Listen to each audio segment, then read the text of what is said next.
నమస్కారం అమ్మా. నమస్కారం. అమ్మ క్యారెక్టర్ కావాలి అంటే షీఈస్ ద ఫస్ట్ చాయిస్. మీరు సమంత లాగా ఓ బేబీలో సమంత లాగా ఒక ఛాన్స్ వచ్చింది అనుకోండి, వెనక్కి 3 years వెనక్కి వెళ్ళిపోయి ఒకటి మారుద్దాం మీ లైఫ్ లో అనుకుంటే ఏం మారుతుంది? మేము వచ్చిన కాలానికి ఈ కాలానికి బోల్డంత డిఫరెన్స్. సినిమాలో సమంత చేసిన క్యారెక్టర్కి ఒక మర్యాద ఇచ్చారు. అవును, ఇప్పుడు మర్యాద ఇవ్వరు. ఇప్పుడు జనరేషన్ వాళ్ళు వాళ్ళ లోకల్లో వాళ్ళు ఉంటున్నారు. మర్యాద, ఇది గౌరవం, ఇవన్నీ వాళ్ళకి పాపం తెలియటం.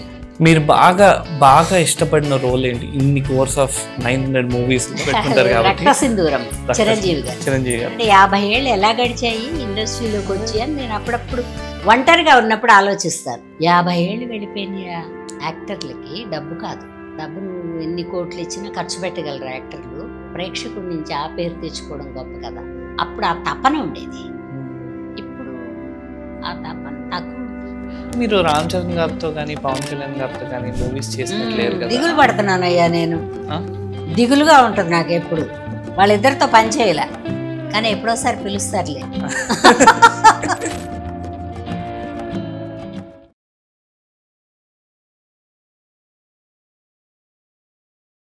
నమస్కారం అమ్మా.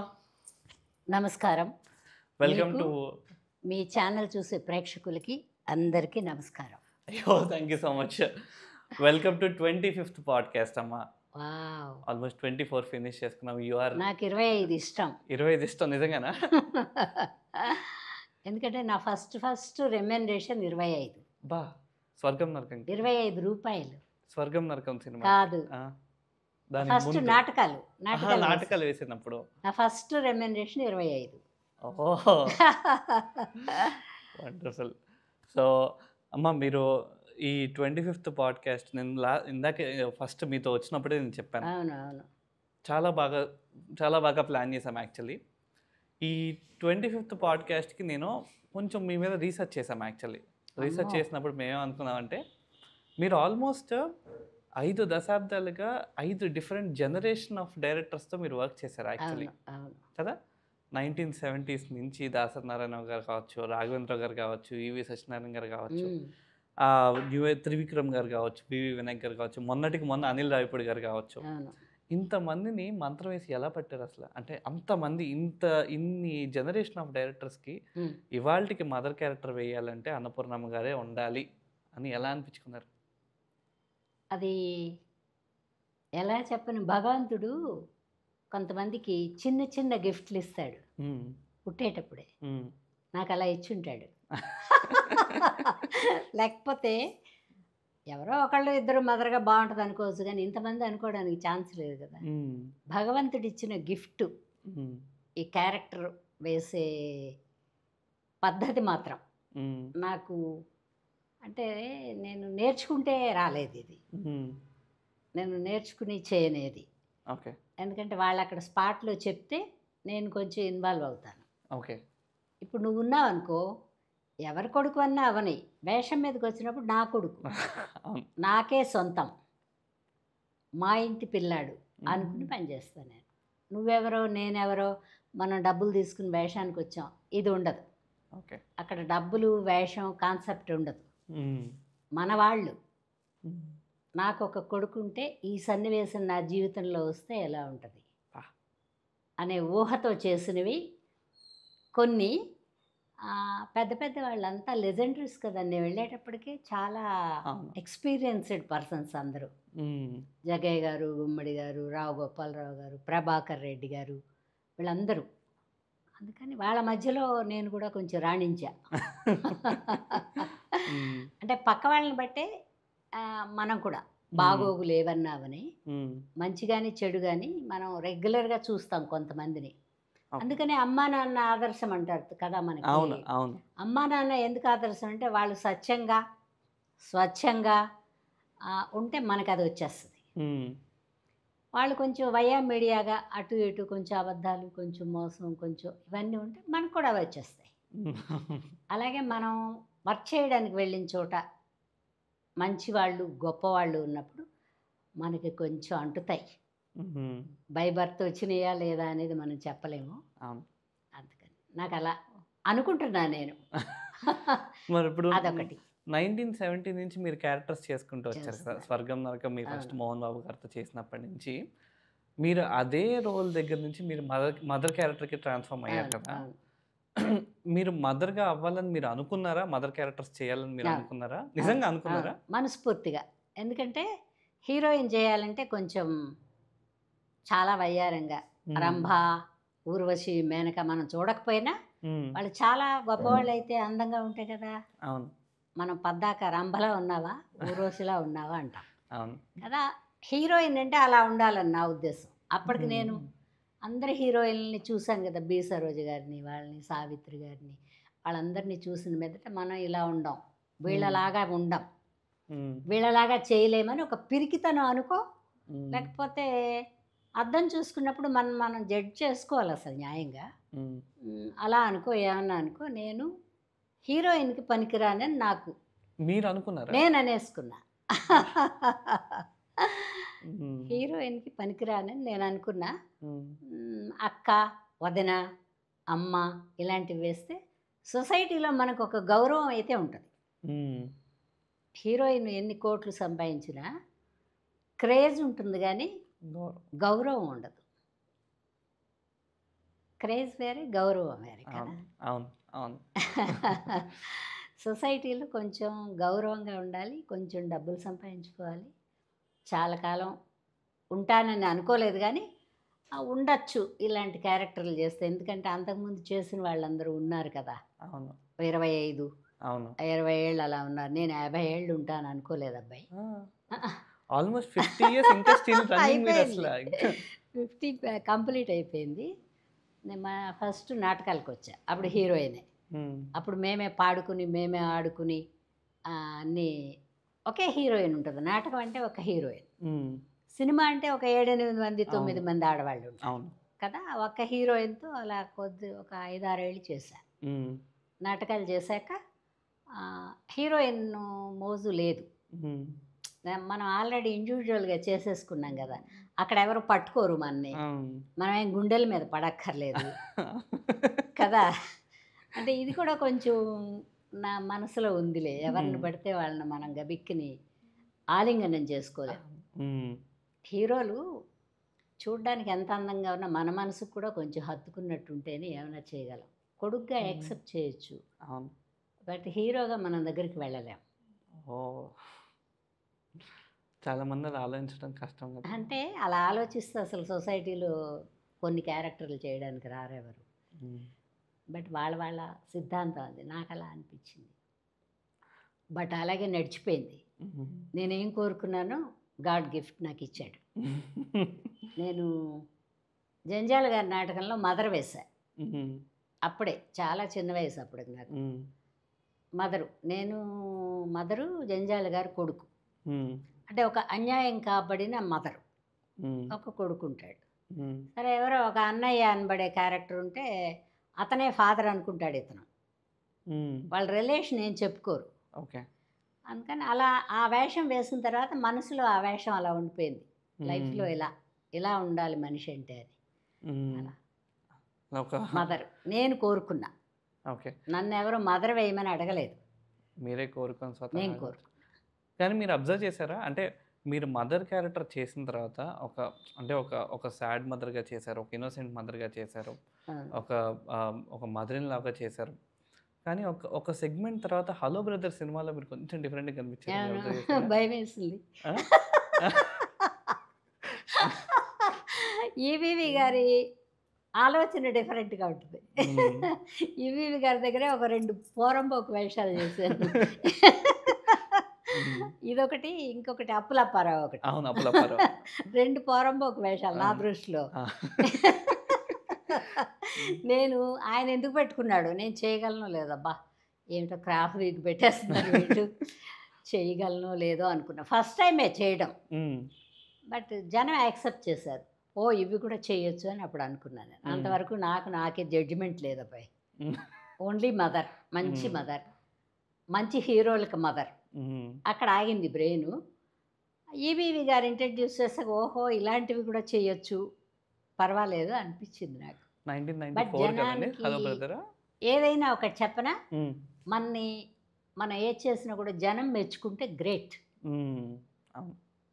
ప్రేక్షకుడు మెచ్చుకోవాలి. ఎందుకంటే రూపాయి ఇచ్చి 100 రూపాయలు ఇచ్చో, ఇప్పుడు 500, 1000 రూపాయల టికెట్. మ్మ్. ఇవి ఇచ్చి వెళ్ళేవాడు మెచ్చుకోవాలి మనని. అవును.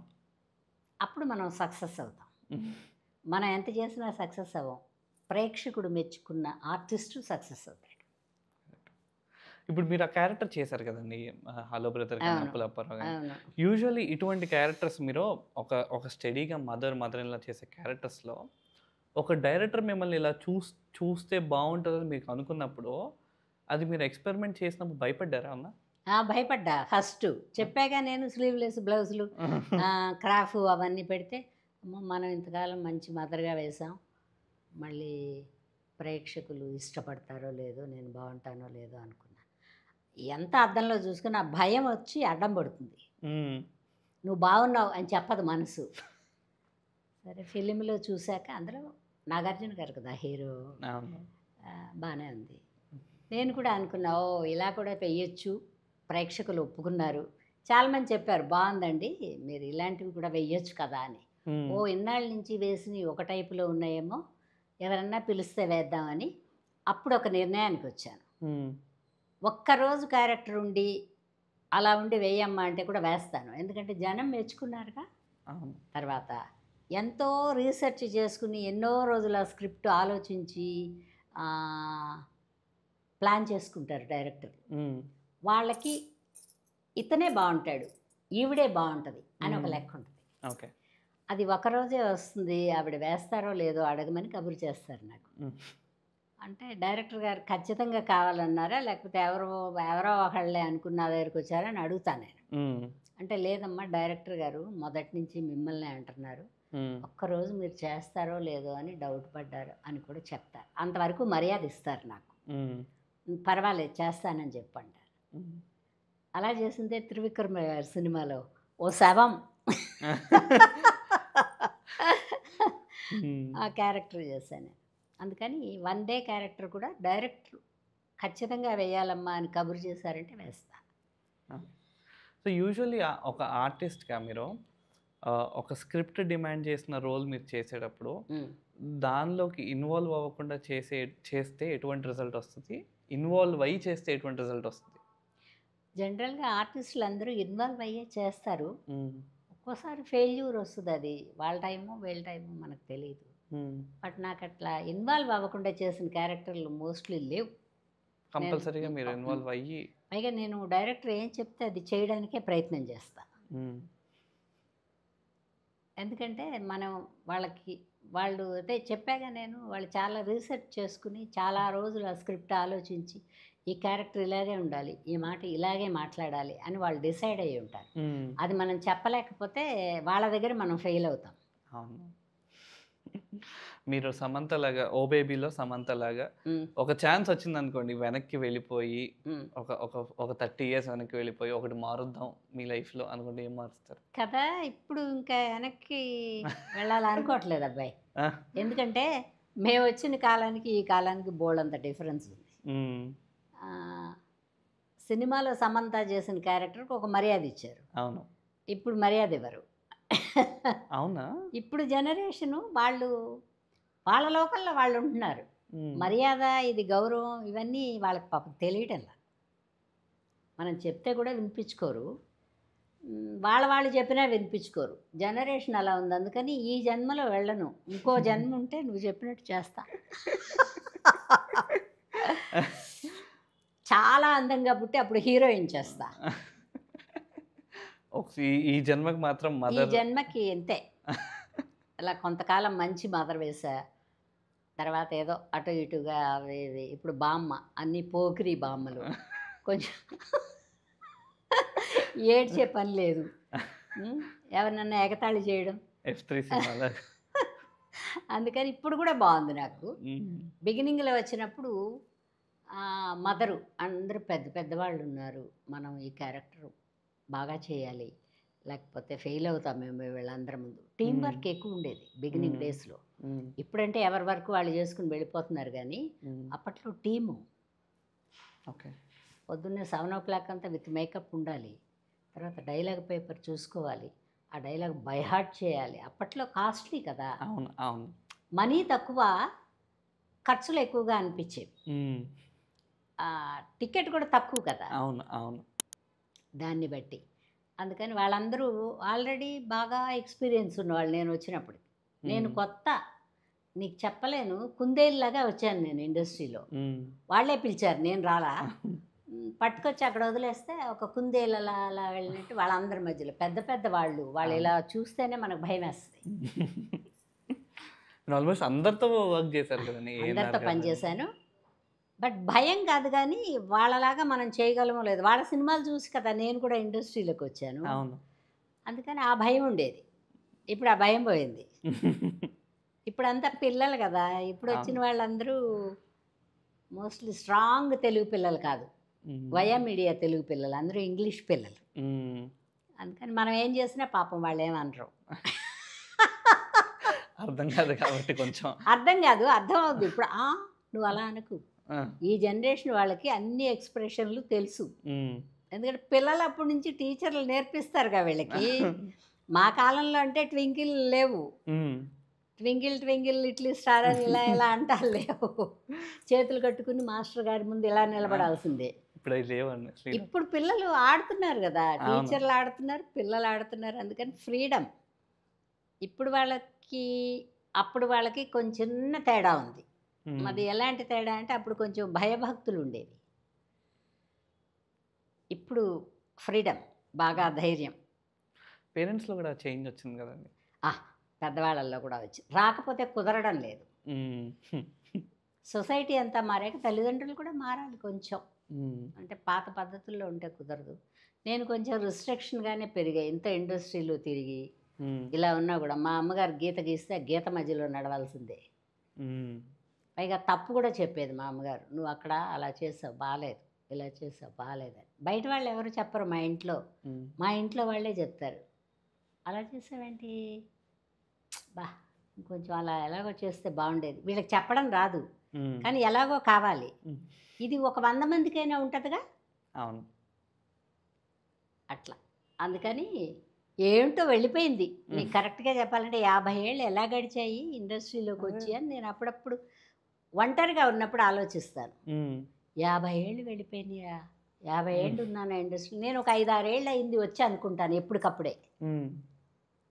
ఇప్పుడు పిల్లల్ని చూసినా కూడా భయం వేస్తుంది నాకు, ఎందుకంటే వీళ్ళలాగా మనం చేయగలమో లేదో అని. ఎందుకంటే అంత ఈజీగా చేస్తున్నారు, యాక్టింగ్ కానీ, ఫైటింగ్ కానీ, డాన్స్ కానీ.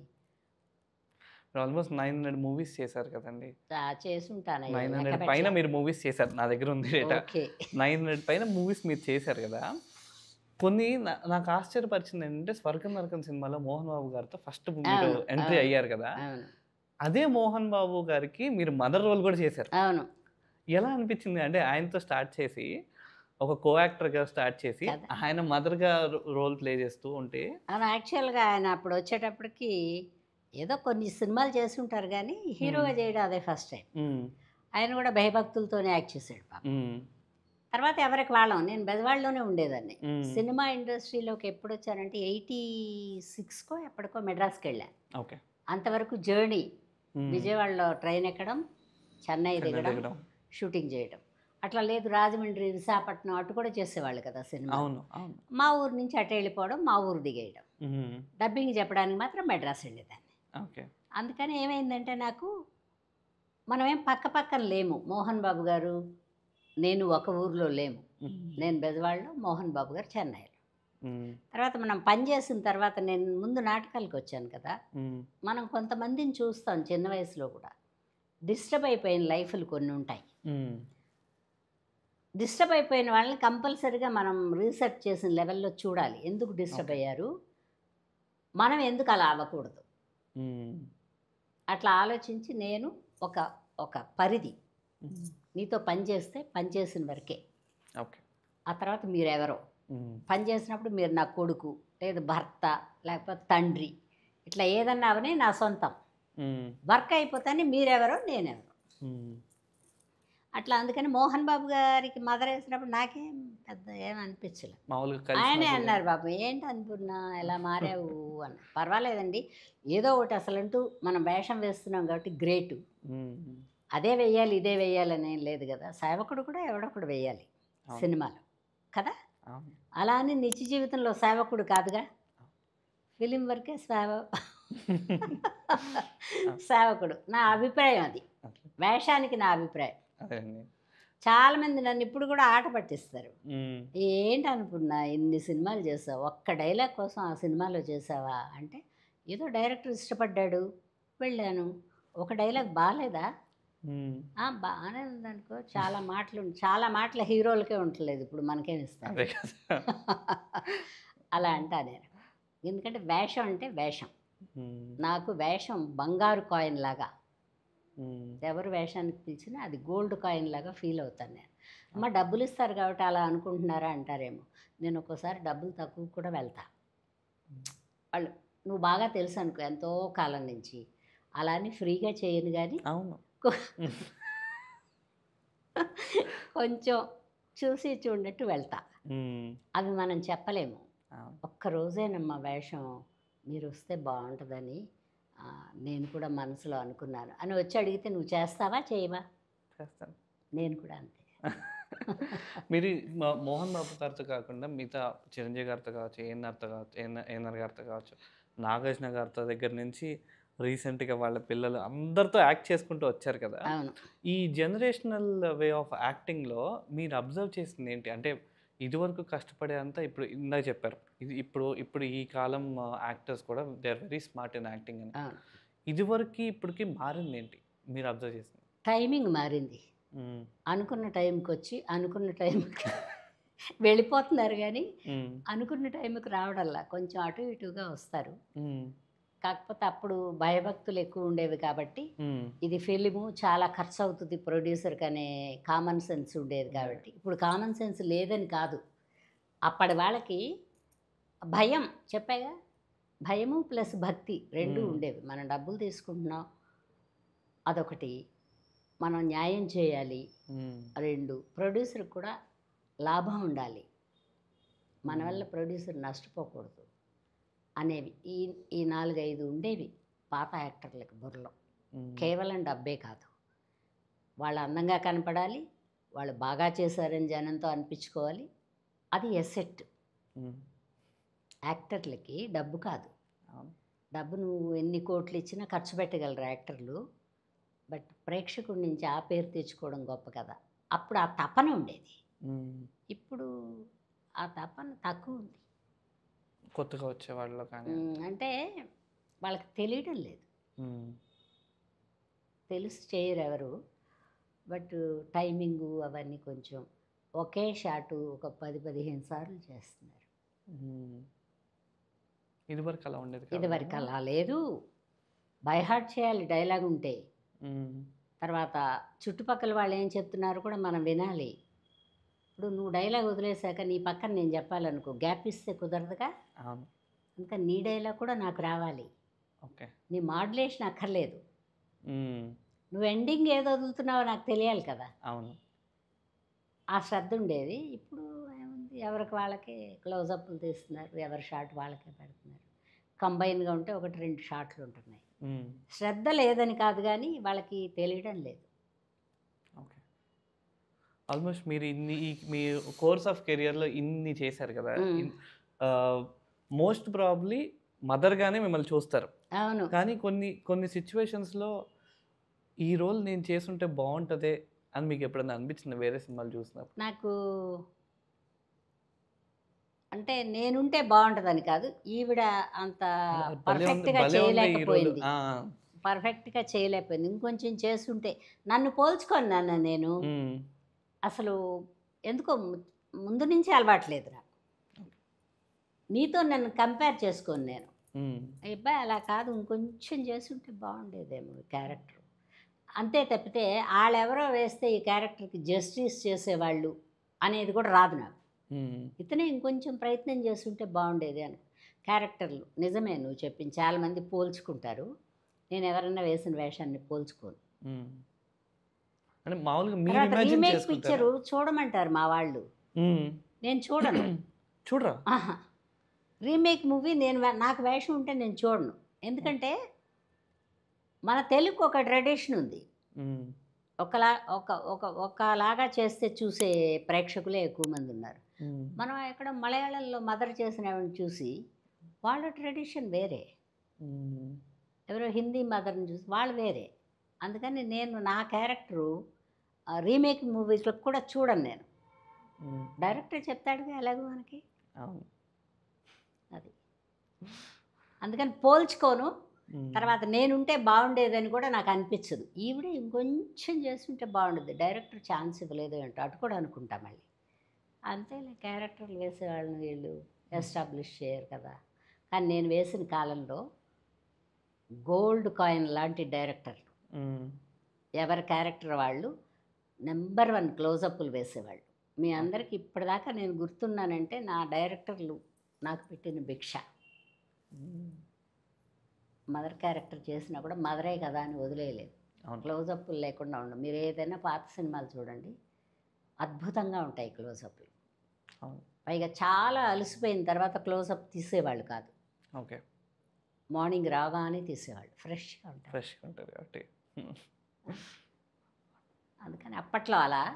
ఇప్పుడు 6 గంటలకు వెళ్ళబోయే ముందు కూడా క్లోజప్ తీస్తున్నారు, మనం ఏమనలేం. పైగా మేకప్ కూడా ఎక్కువ వద్దంటున్నారు.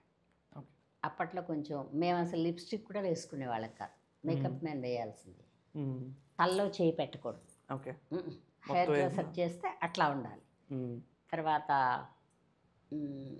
కాస్ట్యూమరు తీసుకొస్తే ఇది నాకు నచ్చలేదండి అనడం లేదు. ఎందుకంటే అది 4-5 కలిపి సెలెక్ట్ చేసేవాళ్ళు ఆ రోజుల్లో. ఆర్ట్ డైరెక్టరు, కెమెరామ్యాను, డైరెక్టరు, ఇంకొక కో డైరెక్టరు ఎవరో ఎక్స్పీరియన్స్డ్ వాళ్ళు ఉంటారు కదా. అప్పట్లో ఒక 10-15 మంది కూర్చుని కథలు డిస్కస్ చేసుకునేవాళ్ళు. షార్ట్ డివిజన్లు కూడా రాసుకునేవాళ్ళు. ఒక సీన్ ఎంతసేపు వస్తుందో వాళ్ళకి క్యాలిక్యులేషన్ ఉండేది. ఓకే, సినిమా 2 అవర్స్ కదా. అవును. ఫైట్ మాస్టర్ తప్ప తతిమదంతా లెక్క ఉండేది. అచ్చా, ఇప్పుడు లేదా? ఏమో మరి ఇప్పుడు ట్రెండ్ తెలియదు నాన్న నాకు. ఓకే, అప్పట్లో అక్కడ మెడ్రాస్లో ఉండేటప్పుడు కొంచెం అనుకుంటుంటే వినేదాన్ని. ఓహో ఇలా చేస్తారు కావను. ఒక డైరెక్టరు, ఒక అసిస్టెంట్ డైరెక్టర్ కూర్చుని డిస్కషన్ కాదు. ఓల్డ్ డైరెక్టర్లు కొంతమంది పని లేకుండా ఉండేవాళ్ళని కూడా పిలుచుకునేవాళ్ళు. ఓకే, ఒక హోటల్ రూమ్లో ఒక పెద్ద హాల్ లాగా ఉండేదాన్ని తీసుకుని అక్కడే డిస్కస్ చేసుకుని సాయంత్రం వరకు సీన్ పేపర్లు అవి రైటరు. ఓకే, ఒక వేషం అంటే కంపల్సరీగా ఒక 3-4 కలిపి సెలెక్ట్ చేస్తారు. అందుకని మనం వాళ్ళ దారిలో వెళ్ళాల్సిందే. మీరు బాగా ఇష్టపడిన రోల్ ఏంటి ఇన్ని కోర్స్ ఆఫ్ 900 మూవీస్లో? మీరు పర్సనల్గా, జనాలు ఇష్టపడింది కాదు, జనాలు ఇష్టపడిన చాలా ఉన్నాయి రోల్స్. ఇప్పుడు రీసెంట్గా వచ్చే F3, F2 అందరూ అదే గుర్తుపెట్టుకుంటారు కాబట్టి. రక్తసింధూరం చిరంజీవి గారిది. ఎందుకు అంత స్పెషల్ మీకు అనిపించింది? అదే ఎందుకు నాకు అది 2 కొడుకులు ఉంటారు దాంట్లో, ఆవిడ కొంచెం స్ట్రగుల్ అవుతుంది క్యారెక్టర్. అందుకని ఎందుకో నాకు తీసేటప్పుడు అలా మనసుకు అనిపించింది. దాంట్లో క్యారెక్టర్ బాగా నచ్చింది. యూజువల్లీ ఇప్పుడు ఒక స్టోరీ వింటారు కదండి మీరు. ఒక స్టోరీ విన్న తర్వాత ఇదివరకు ఉన్న స్టోరీకి వచ్చే ఎమోషన్, ఇప్పుడున్న లేటెస్ట్ స్టోరీస్ కానీ స్క్రిప్ట్స్కి వచ్చే ఎమోషన్, దాని డిఫరెన్స్ ఏమన్నా చూసారా, అబ్జర్వ్ చేశారా? ఎమోషన్ అంటే ఏం లేదండి. అప్పుడు కూడా మా కుటుంబం వరకే చెప్పేవాళ్ళు. సినిమా కథ అంతా అప్పుడు కూడా తెలియదు మనకి. పాతకాలంలో కూడా మనది ఒక ఇల్లు, ఒక హీరో, ఒక మదరు, ఫాదరు, లేకపోతే ఒక సిస్టరు, తర్వాత ఇలాగ బయట నుంచి ఒక హీరోయిన్ వస్తుంది. మనకి ఇంతవరకే తెలుస్తుంది. ఈ ఇంట్లో ఈవిడ ఎలా, అతను ఎలా, ఆ క్యారెక్టర్లను బట్టి అలాగ. అందుకని ఏంటంటే సినిమా మొత్తం చూసినప్పుడు తెలియడమే కానీ మనకు ముందు తెలియదు. వాళ్ళు చెప్పరు, ఎవరి క్యారెక్టర్ వాళ్ళకే చెప్తారు. యూజువల్లీ యాజ్ ఆర్టిస్ట్గా మీకు లిబర్టీ ఉంటుందా అండి? లిబర్టీ అంటే బాబు, అంటే మీరు ఒక 50 years ఎక్స్పీరియన్స్లో ఇప్పుడు ఫర్ ఎగ్జాంపుల్ ఒక న్యూ ఏజ్ డైరెక్టర్తో చేస్తున్నారు అనుకోండి. సో ఈ షార్ట్లో మీకు మీరు ఒక ఎక్స్పీరియన్స్డ్ పర్సన్గా మీరు ఇన్ని క్యారెక్టర్స్ చేశారు కదా, ఇది కొంచెం ఇంప్రవైజ్ చేస్తే బాగుంటుంది అని ఒక కమేడియన్లకు ఉంటుంది. అది మీకు ఇంప్రవైజేషన్. మనకు వచ్చి డైరెక్టర్కి బ్రెయిన్లో ఆ మదరు, ఫాదరు ఒకటి రిజిస్టర్ అయిపోయింది, మనం చేయగలగాలి. చేస్తే సక్సెస్ అది. ఓకే. నేను చూశాను కదా, ఇప్పుడు ఈ మధ్యకాలంలో చేసింది కూడా డైరెక్టర్ చెప్పింది చేయగలిగితే సక్సెస్ ఆ క్యారెక్టర్. అవును. ఈ జనరేషన్తో పనిచేసింది కూడా చెప్తున్నాను నేను. ఓకే. ఆ కాలంలో చేసింది ఆ డైరెక్టర్ల సిస్టమ్ వేరే ఉండేది. బట్ ఎనీహో డైరెక్టర్ హీరోలకు లిబర్టీ ఉంటుంది ఇంప్రవైజ్ చేయడానికి, ఏమన్నా చేయడానికి. ఓకే. ఇది ఇలా కాదు అలా అనుకోవడానికి మనకు అంత రైట్స్ ఉండవు. ఓకే. రైట్స్ మీనింగ్ అంటే హీరో గారికి కథ అంతా తెలిసి ఉంటుంది, ఫుల్ అండ్ ఫుల్. ఆ మూమెంట్ బట్టి ఇంకా అందుకని ఆ కథ ఆయనకు మొత్తంగా తెలుసు కాబట్టి ఇక్కడ ఇది ఉంటే బాగుంటుందని చెప్పుకుంటారు. మనకు తెలియదుగా. అవును. తర్వాత ఇంకొకటి కూడా ఏంటంటే మనకి డైరెక్టరే మాస్టర్ అంతే. మీ ఇష్టం అమ్మా, ఈ క్యారెక్టర్ ఇది మీరు చేసేయండి అనే డైరెక్టర్లు ఉంటే ఫ్రీడమ్ ఉంటుంది. అలా వండేవాళ్ళు ఒక వేళ్ల మీద లెక్క పెట్టుకునేలాగా ఉంటారు. ఓకే. కొంతమంది ఉండరు, అక్షరం కూడా మారద్దండి అంటారు. అయినా నేను మార్చేస్తా. ఎందుకంటే చాలా వేసి వేసి ఎక్స్పీరియన్స్ వచ్చిందా లేకపోతే అలా అలవాటు వచ్చిందో తెలియదు. ఈ క్యారెక్టర్కి ఇలా పిలిస్తే బాగుండదేమోనయ్యా, కొంచెం వదలరాదు నన్ను అంటా నేను. నేను అలా అనుకున్నా, అమ్మా సరే మీరు చెప్పండి ఏం చెప్తారు అంటారు. సరే మనం చెప్పాక బాగుంటే సరే అమ్మా చెప్పి, లేదంటే కాదులేమ్మా అంటారు. నేను అప్పుడేం బాధపడను. ఎందుకు బాధపడిన అంటే ఆ అబ్బాయి చెప్పింది మనం చేయగలిగినప్పుడు బాధపడాల్సిన అవసరం లేదు. మనం చెప్పడానికి అర్హతలు ఉండవు, క్యారెక్టర్లు చేసే వాళ్ళకి అస్సలు ఉండవయ్యా. వాళ్ళు చెప్పింది కమెడియన్స్ ఇంప్రవైజేషన్ కూడా మనం డిస్కస్ చేసుకున్నాం. అదే కామెడీ కష్టం, కామెడీ కష్టం. సినిమాలో చాలా మంది అనుకుంటారు కానీ ఒకరిని నవ్వించడం అనేది చాలా కష్టం కదా. మీరు ఆ రోల్స్ కూడా చేశారు కదా. ఇప్పుడు మీరు బ్రహ్మానందం గారితో చేశారు, సునీల్ గారితో చేశారు, ఇది వరకు ధర్మవరపు సుబ్రహ్మణ్యం గారితో చేశారు. So different comedians. కామెడీ అనేది పండించేదాన్ని వాళ్ళ లోపల నుంచి వచ్చేదా అంటే డైరెక్టర్ సీను పర్పస్ ఇవన్నీ చెప్తారు, వాళ్ళు కొంచెం ఇంప్రవైజేషన్ చేస్తారు. అలీ కానీ బ్రహ్మానందం గారు, తర్వాత పాతకాలం వాళ్ళు అల్రామలింగయ్య గారి దగ్గర నుంచి చూస్తున్నాను నేను. కామెడీ చాలా కష్టం. తర్వాత చూడగానే ముందు ప్రేక్షకుడు నవ్వాలి, కమెడియన్ని చూడగానే వీడు ఏదో ఒకటి చేస్తాడు అని అనుకోవాలి. అనుకున్నప్పుడే క్యారెక్టర్ క్లిక్ అవుతుంది. అందుకని చాలా కష్టమైంది కామెడీ. మీరు 2 రోల్స్ చేయగలిగారుగా అప్పుడు? చేసి ఫస్ట్ షాట్కి అలా ఉంటుంది, తర్వాత క్యారెక్టర్లోకి వెళ్ళిపోతాం. ఈవిడ అక్కమాంబ అనుకుని చేసేయడమే, అన్నపూర్ణ కాదు అని. ఒక్కోసారి కొన్ని క్యారెక్టర్లు ఫెయిల్ అవుతాయి, నాకు అట్లాంటివి పడలేదులే, కొంచెం సక్సెస్ఫుల్గానే పడ్డాయి. అదే చెప్తున్నాగా, గాడ్ గిఫ్ట్. ఇంకా స్టిల్ రన్నింగ్, మా అమ్మ ఆశీర్వాదం.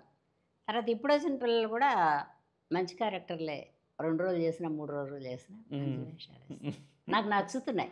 అదే మీరు చాలాసార్లు అంటే ఇందాక మనం ½ అన్ అవర్ మాట్లాడుకున్న టాపిక్లో చాలాసార్లు మా మదర్ నుంచి వాల్యూస్, మా మదర్ నుంచి నేర్చుకున్నా అని చెప్పారు కదా.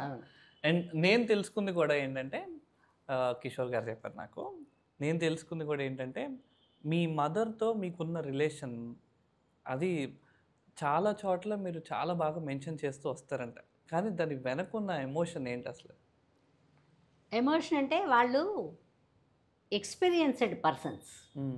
మన తల్లిదండ్రులు వాళ్ళ తల్లిదండ్రుల దగ్గర నుంచి కూడా చాలా నేర్చుకుని ఉంటారు కదా.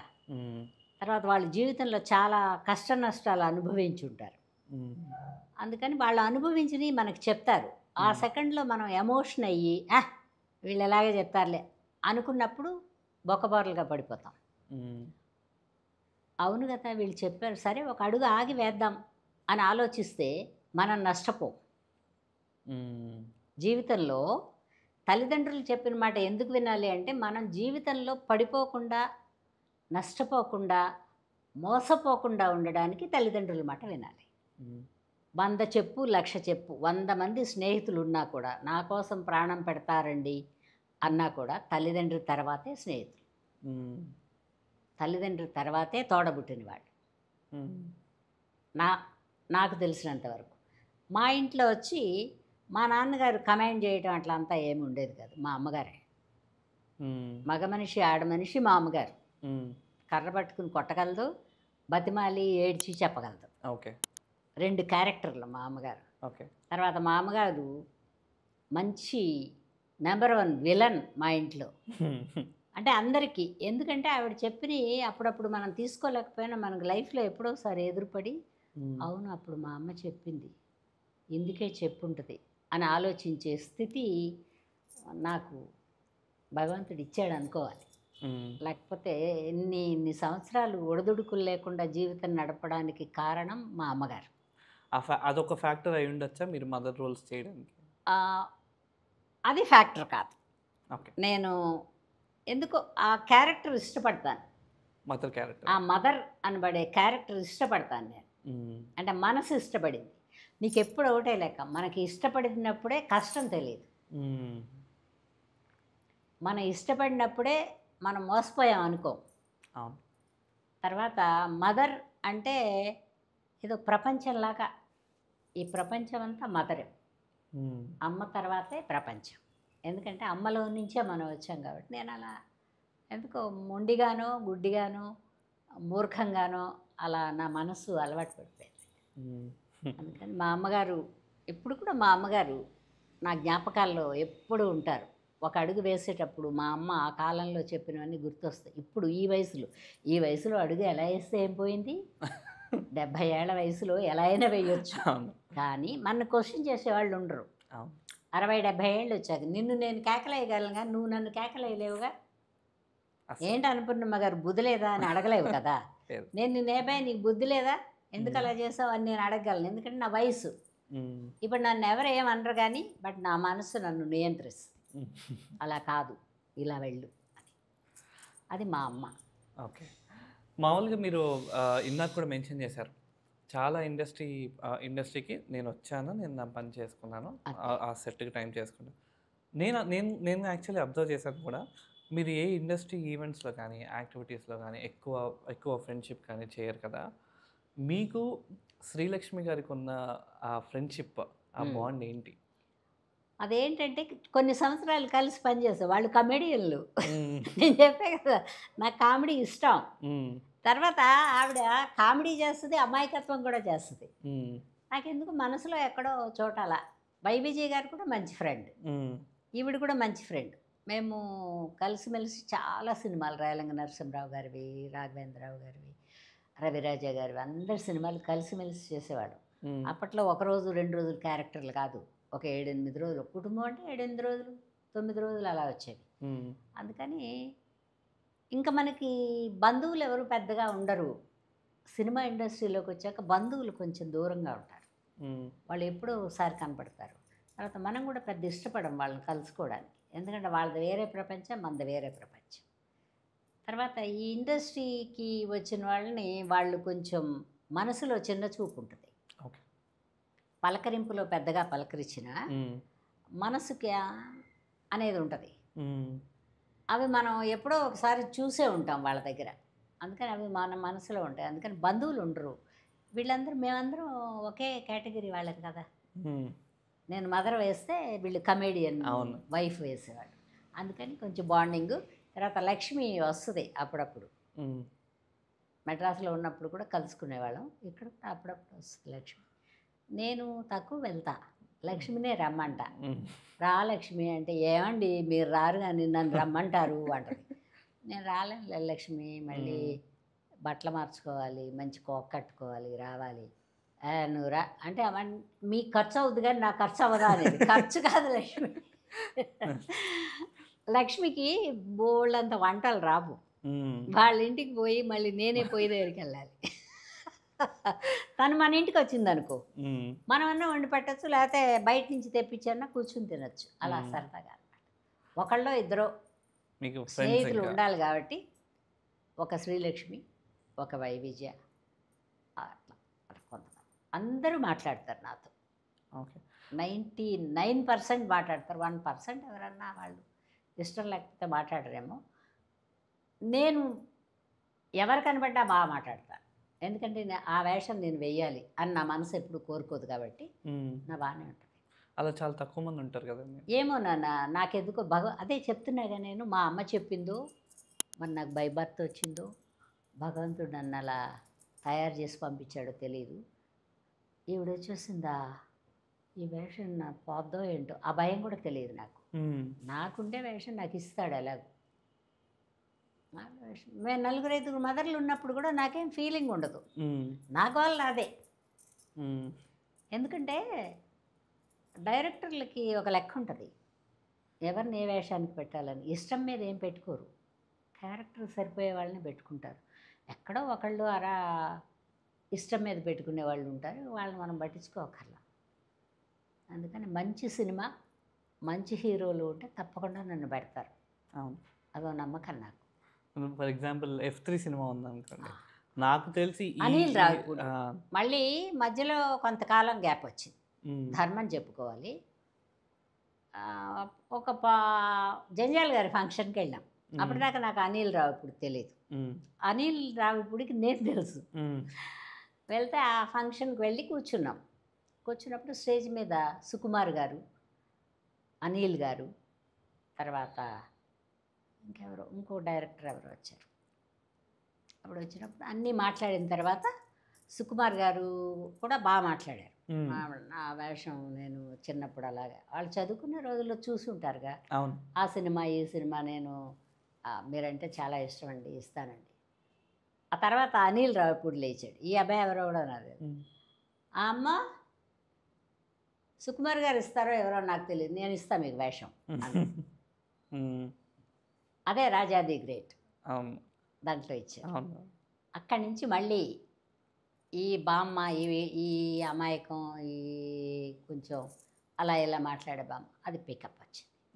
ధర్మం చెప్పుకోవాలి కదా, అనిల్ రావిపూడి. ఇంత వేషం ముందు ఇస్తానన్న సుకుమార్ గారు ఇంతవరకు ఇవ్వాల. అంటే ఆయన సినిమాల్లో పళ్ళా క్యారెక్టరు పడితే పిలిచేవాడేమో. నేను అదే నవ్వుకుంటా. ఆయన ఇస్తాడో ఎవడో తెలియదమ్మా, నేను ఇస్తానన్న ఆయన ఇచ్చాడు. 3-4 సినిమాలు చేశా అనిల్తో.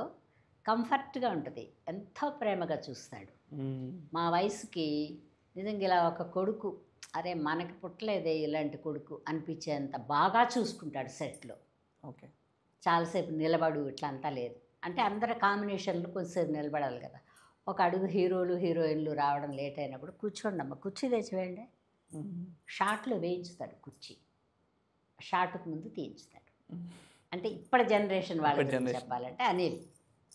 రాజా ది గ్రేట్లో మీరు ఒక మోనోటోన్లో మాట్లాడతారు కదా, అబ్బాయి గ్రేట్. ఆ అబ్బాయి చెప్పుకుంది, మీరు దానిలో ఇంప్రవైజ్ చేసింది కూడా ఏమీ లేదు అయితే? అంటే చేయడానికి ఏం లేదు కదా, పిచ్చి డైరెక్టర్ కదా.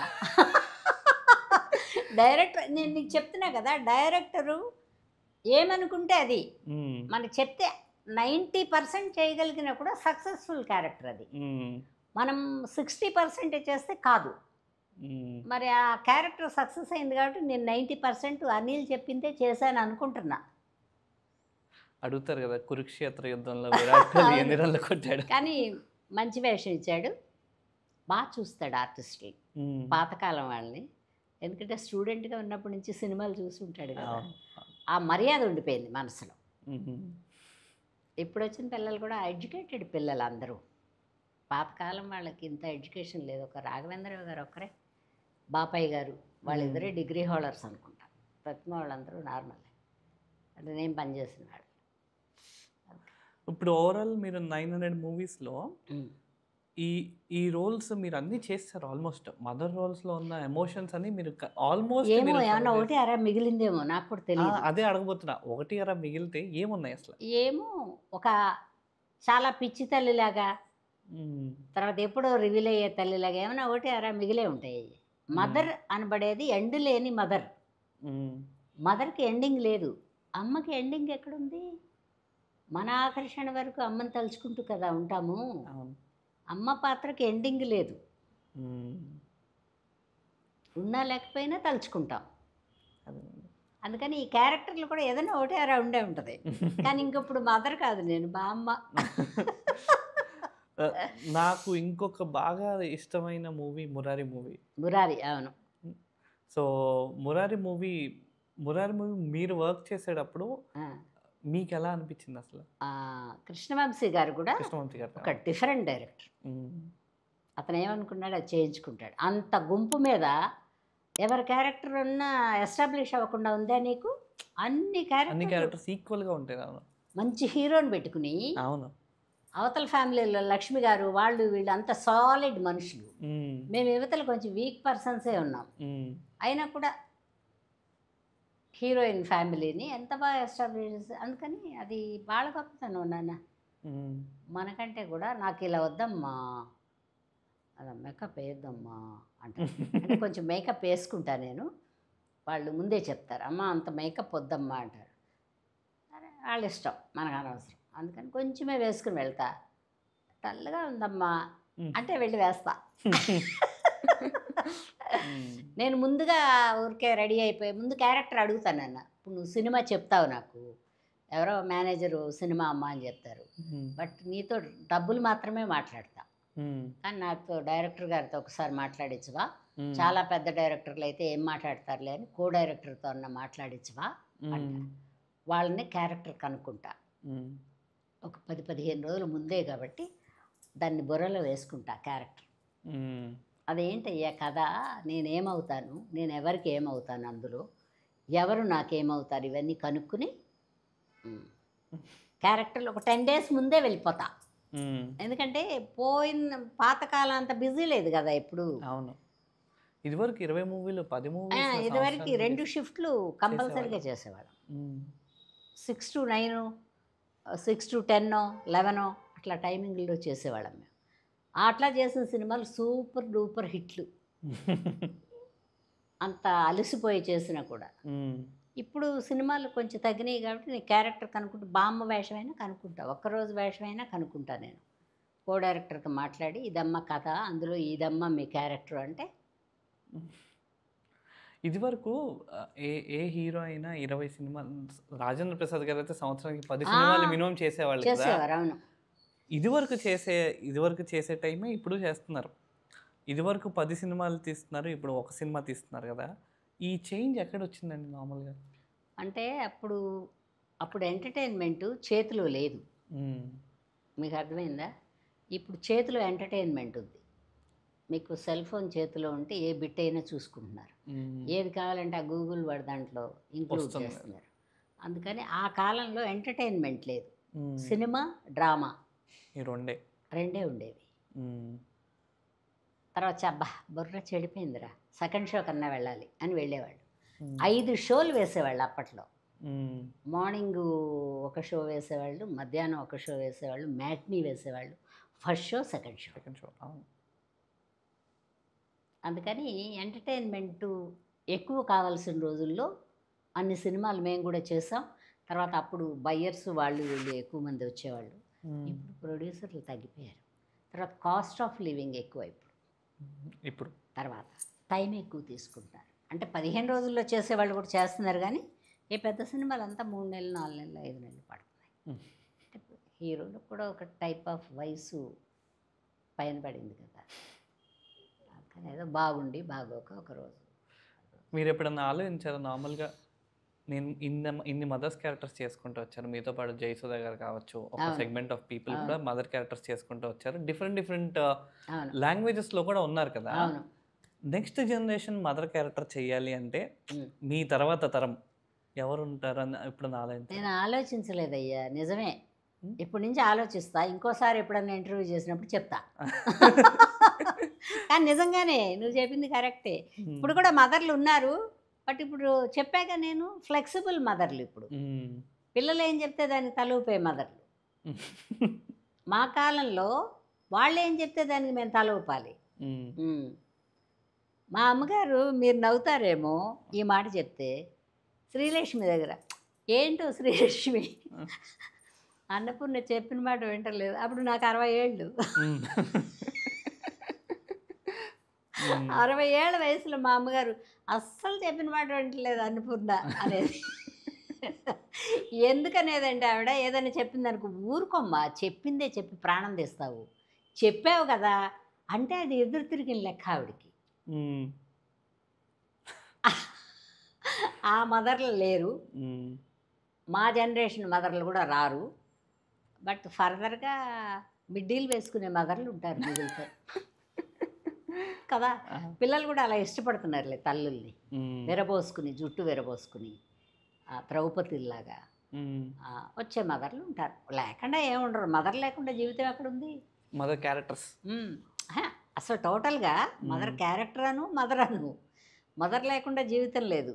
అందులో ఒక మదర్ ఉంటుంది. లేకపోతే ఒకప్పుడు ఉండేది ఆయనన్నే చెప్పిస్తారు, అమ్మ మాట లేకుండా ఉండదు, లేకపోతే నేను అనాథని అంటాడు.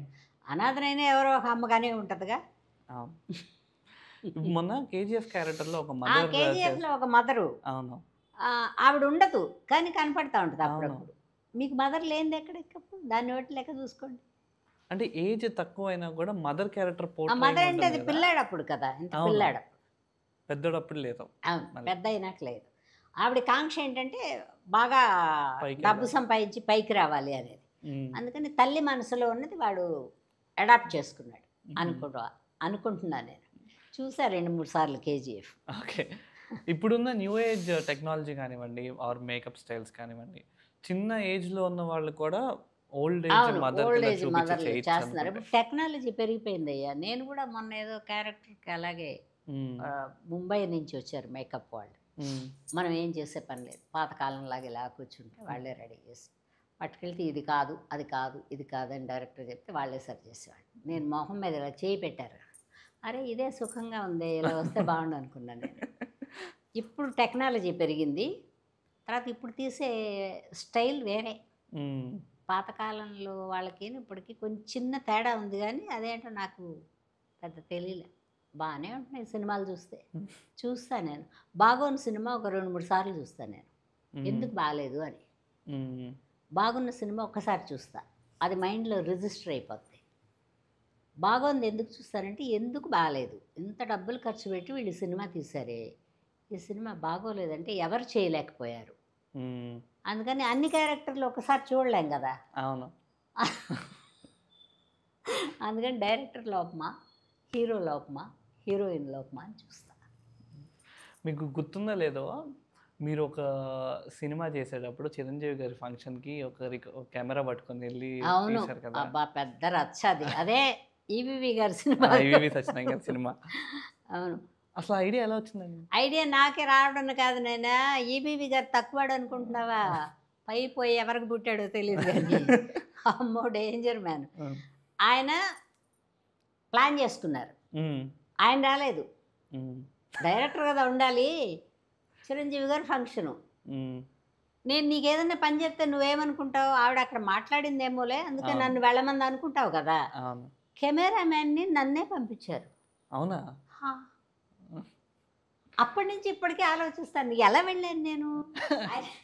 ఆయన ఏం చెప్పాడు, చిరంజీవి గారు రాగానే చాలా అభిమానులు ఎలా ఉంటారు, మీ క్యారెక్టర్ మీకు చెప్పేదే ఉందండి అన్నాడు.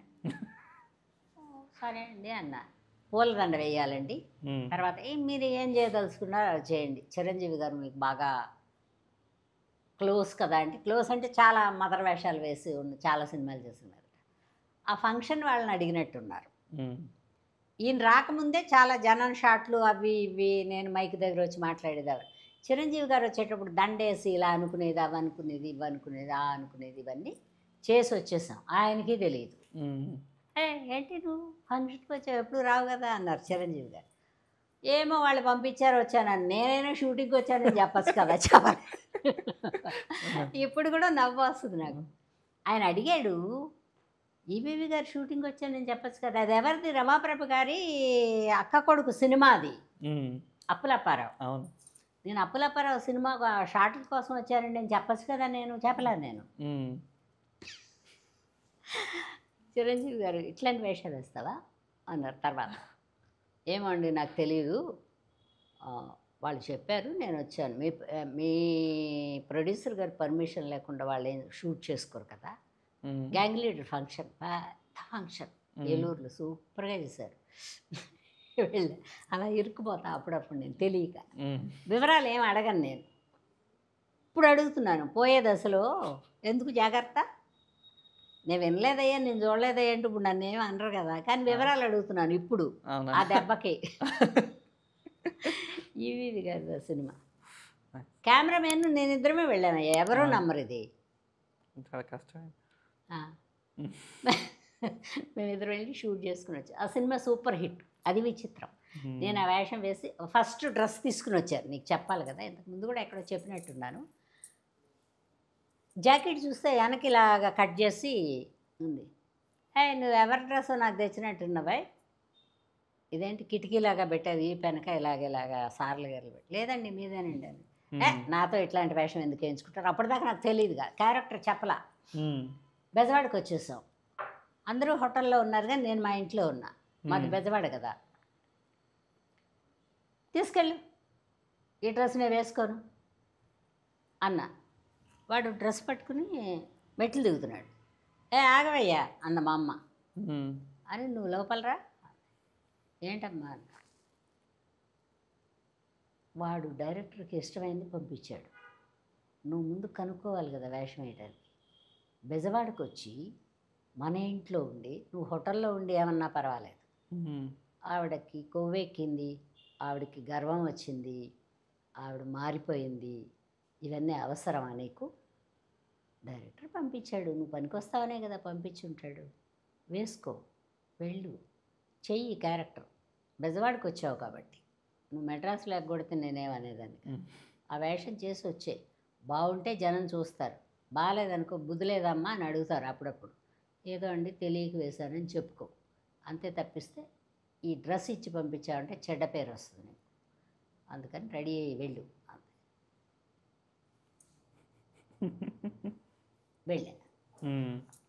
వెళ్ళాక ఆ సినిమా కూడా హిట్ అయిందయ్యా. ఆ వేషం కూడా బాగానే ఉందమ్మా, మీరు చేయొచ్చు. అప్పుడప్పుడు రైల్లో వెళ్ళేదాన్నిగా, అప్పుడు ఇన్ని విమానాలు లేవు అప్పుడు. ఆ ట్రైన్లో వెళ్ళేటప్పుడు ఇలాంటి పిల్లలు ఎవరో ఒకళ్ళు, బాగుందమ్మా అప్పులప్పారావులో మీ వేషం. ఎందుకంటే తర్వాత ఆనందపడింది ఏంటంటే సోమయాజుల గారికి కూడా అట్లాంటి క్యారెక్టరే. ఆ సినిమాలో కొంచెం ఇంకో చిన్న ఇల్లు ఉంటుంది అతనికి, అది అతని క్యారెక్టర్. సోమయాజులు గారే అంత మంచి వేషం వేసిన ఆయన ఆ వేషం వేసాడంటే మనకు పర్వాలేదు. లేదు, చిరంజీవి గారిని ఊహించుకుంటూ ఉంటుంది ఈవిడ.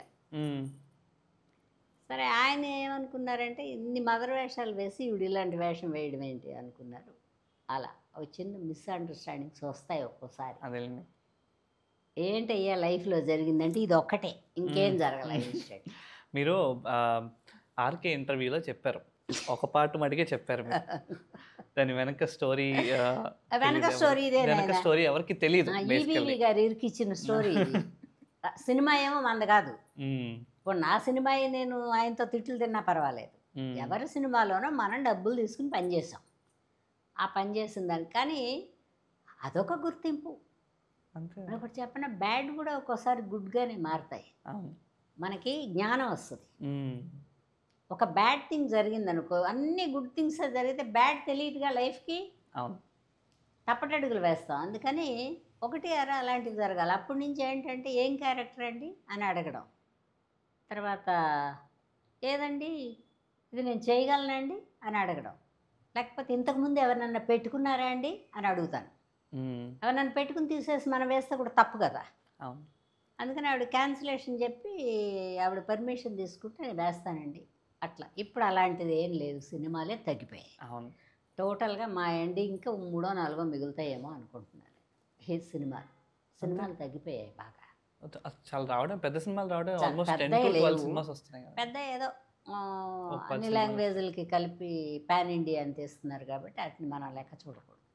ఆ 3, 4, 5 సినిమాలని ఒక 10 తీస్తున్నారా, 10 ఒక 10 to 12 వస్తాయి సంవత్సరానికి. అంతే, ఒక 10 సినిమాలు. కలుపుకొని కొన్ని సినిమాలు మనం అడగడం కూడా తప్పు. ఎందుకంటే ప్రపంచం అంతా రిలీజ్ చేసుకుంటారు, కోటాను కోట్లు ఖర్చు పెట్టి తీసే సినిమాలు. కానీ చిన్న పన్న ఓ నార్మల్ హీరోలు అట్లా ఉండే సినిమాలు ఉన్నాయి ఇంకా కూడా. మీరు ప్రభాస్ గారితో వర్క్ చేసినప్పుడు కానివ్వండి, ఆర్ ఆ సెగ్మెంట్ ఆఫ్ యాక్టర్స్తో వర్క్ చేసినప్పుడు, ఈ పిల్లలు చాలా చాలా మర్యాదస్తుడయ్యా. చాలా, నేను అంతకుముందు చేయలేదు. ఆయన చుట్టూ చాలామంది ఉన్నారు. నాకు ఒక దరిద్రమైన జబ్బు ఉంది అయ్యా, ఎక్కువ జనాలు గుమికూడు ఉన్న చోటకు నేను వెళ్ళను.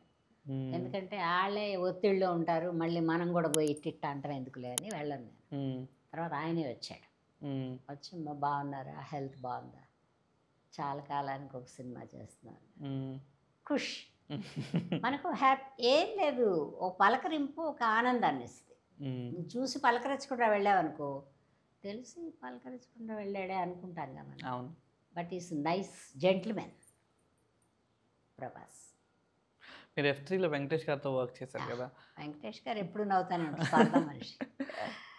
యూజువల్లీ కామెడీగా ఒక హీరో చేయాలి అంటే మెగాస్టార్ చిరంజీవి గారు, వెంకటేష్ గారు కూడా వెంకటేష్ కామెడీ బాగా గారు, చేస్తారు. అవును వెంకటేష్ గారు, ఆయన ఇలా చిరంజీవి ఏదో గారు గోడలతోనే కొంచెం ఇలా ఇలా కదిపితేనే నవ్వు వస్తుంది మనకి. వెంకటేష్ గారు కూడా కామెడీ బాగా చేస్తారు, చిరంజీవి గారు బాగా చేస్తారు. ఇంకా ఆ తర్వాత మీకు హీరో. ఎవరు అనిపించారు? వాళ్ళందరూ నేను ముందు పనిచేసిన వాళ్ళందరూ మెగాస్టార్లు కదా. అవును. చిరంజీవి గారి కంటే ముందు నేను ఏఎన్ఆర్ గారు. బాలకృష్ణ బాబుతో చేశాను, రామారావు గారితో చేశాను, నాగేశ్వరరావు గారితో పనిచేశాను, శోభన్ బాబు గారితో. కృష్ణ గారు అయితే బంగారు కొండ. కృష్ణ గారు. ఎంకరేజ్ చేస్తారు ఆయన, కొత్త వాళ్ళని బాగా ఎంకరేజ్ చేస్తారు. జ్ఞాపక శక్తి ఉండి డైలాగ్ బాగా చెప్తే, ఆయన ఉన్నంత కాలం చాలా మంది నటులు ఆయనతో వచ్చిన వాళ్ళే. కోటగారు కానీ, ఈ బాబు మోహన్ గారు, వీళ్ళందరూ కూడా ఎంత బాగా చేస్తాడయ్యా ఆయన పెట్టండి అంటారు. హీరో గారు చెప్తూ పెడతారు కదా. అవును. అట్లా అందుకని ఎదటి వాళ్ళని ఎంకరేజ్ చేస్తారు. ఓకే. తర్వాత కృష్ణ గారు, రామారావు గారు, వాళ్ళిద్దరి దగ్గర నాకు అర్థమైంది ఏంటంటే, వాళ్ళకంటే అందంగా ఉన్నా కూడా వాళ్ళు పెట్టుకుంటారు. ఓకే. నా తర్వాతే అతను అని వీళ్ళు అనేసుకుంటారు. కొంతమంది కొంచెం ఇబ్బంది పడతారు, నాకంటే పక్కన గ్రేస్గా ఉన్నాడు, ఇట్లాంటివన్నీ ఉంటుంటాయి. బట్ వాళ్ళు చూడరు. నాకు రామారావు గారి దగ్గర నాకు అర్థమైంది, కృష్ణ గారి దగ్గర అర్థమైంది. మరి కృష్ణ గారి సినిమాల్లో చిరంజీవి గారు కూడా ఒక సినిమా చేయాలి, సూపర్ క్యారెక్టర్ కదా. అవును. ఈయన కూడా సూపర్గా చేశాడు. అట్లా అందుకని ఏంటంటే ఆ కాలంలో వాళ్ళకి అంత పట్టింపులు. శోభన్ బాబు గారు ఏం చెప్తారని తెలియదు, మంచి చెప్తాడు ఆయన. ఆర్టిస్టుల గురించి వాళ్ళని పెట్టండి వీళ్ళని పెట్టండి ఇవన్నీ లేవు. ఓకే. ప్రొడ్యూసర్ ఎవరిని పెట్టుకుంటే ఆయన వచ్చి పని చేస్తారు. ఓకే. కృష్ణ గారితో మీరు వర్క్ చేసిన తర్వాత మళ్ళీ మరి మహేష్ బాబు గారితో కూడా వర్క్ చేశారు కదా. మహేష్ బాబు చిన్నప్పుడు కూడా చేశాను నేను. కృష్ణ గారు ముగ్గురు మూవీస్ లో కూడా కొడుకులో మహేష్ ఏదో బాబు. చేశాం. అవును. చిన్నపిల్లాడప్పటి నుంచి తెలుసు మహేష్ బాబు నాకు, వాళ్ళ చెల్లెలు. అంటే వాళ్ళిద్దరి వర్కింగ్ స్టైల్ వాళ్ళ నాన్నగారు తగ్గట్టే ఈయనకు. వాళ్ళ నాన్నగారు చకచక వస్తారు, చకచక చెప్పేసి చకచక వెళ్తారు. ఈయన ఆయన పాటికి ఆయన కూర్చుంటారు, పిలిస్తే వస్తారు, ఆయన క్యారెక్టర్ ఆయన చేసుకుంటారు, అందరితో కలిసిమెలిసి చేస్తారు. మహేష్ బాబు ఎందుకు ఇంకా పిల్లాడిలాగే కనబడతాడు నాకు. మీరు సత్యంగా చెప్తున్నాను నేను. బాలకృష్ణ బాబు, మహేష్ బాబు నాకు ఇంకా పిల్లల్లాగా కనబడతారు. బాలకృష్ణ బాబు కూడా, ఎందుకంటే బాలకృష్ణ బాబు కూడా నూనె మిసాలప్పుడు నేను ఒక సినిమా చేశాను, బ్రహ్మంగారి చరిత్ర అని. అప్పటికి చిన్న ఆయనే, అందుకని నాకెందుకో ఇంకా పిల్లల్లాగా కనబడతారు మహేష్ బాబు కూడా. వండర్ఫుల్. మీరు రామ్ చరణ్ గారితో కానీ పవన్ కళ్యాణ్ గారితో కానీ మూవీస్ చేసినట్లేరు కదా. దిగులు పడుతున్నాను అయ్యా నేను, దిగులుగా ఉంటుంది నాకు ఎప్పుడు. వాళ్ళిద్దరితో పనిచేయలే, కానీ ఎప్పుడోసారి పిలుస్తారులే. ఆయన డిప్యూటీ సీఎం అయ్యారు, కొత్త సినిమాలు ఏం ఒప్పుకుంటారో తెలియదు, అడగాలి. ఇప్పటిదాకా ఎవరిని అడగలేదు, కానీ పవన్ కళ్యాణ్ చేస్తే బాగుంటుంది నాకు గుర్తుగా. ఇంకా వాళ్ళిద్దరితో చేస్తే వాళ్ళిద్దరితో చేస్తే ఇక కొత్తగా వచ్చే వాళ్ళు ఎవరు వస్తే వాళ్ళు పెట్టుకుంటారు, బామ్మ వేషాలు దాన్ని పెడతారు. కానీ వీళ్ళ సినిమాల్లో ఎందుకో పళ్ళ కారణం తెలియదు మనకి. అదే చెప్పాగా నేను, బయట ఫంక్షన్లకి వాటికి వీటికి పద్దాక కనపడుతుంటే గుర్తుంటానేమో, నేను పెద్దగా బయటికి రాను. అందుకని ఆవిడ ఎలా ఉందో ఏంటో ఇట్లా ఏదన్నా డౌట్లు ఉండి పెట్టుకోకపోయి ఉండొచ్చు. వేషం పడలేదులే ఇప్పటిదాకా. ఒక సినిమా మాత్రం ఎప్పుడో ఒకసారి అడిగారు, ఆ క్యారెక్టర్ మళ్ళీ రాలా. మా క్యారెక్టర్ మారింది, ఎవరినో మగవాణ్ణి చేసామన్నారు. సర్లేమ్మా. ఇది పవన్ కళ్యాణ్ గారు. ఆయన అంటే మీకు ఫర్దర్గా ఫర్ ఎగ్జాంపుల్ ఒక యాక్టర్ పవన్ కళ్యాణ్ గారు లాంటి వాళ్ళు అంత కల్ట్ ఫాలోయింగ్ ఉంచుకొని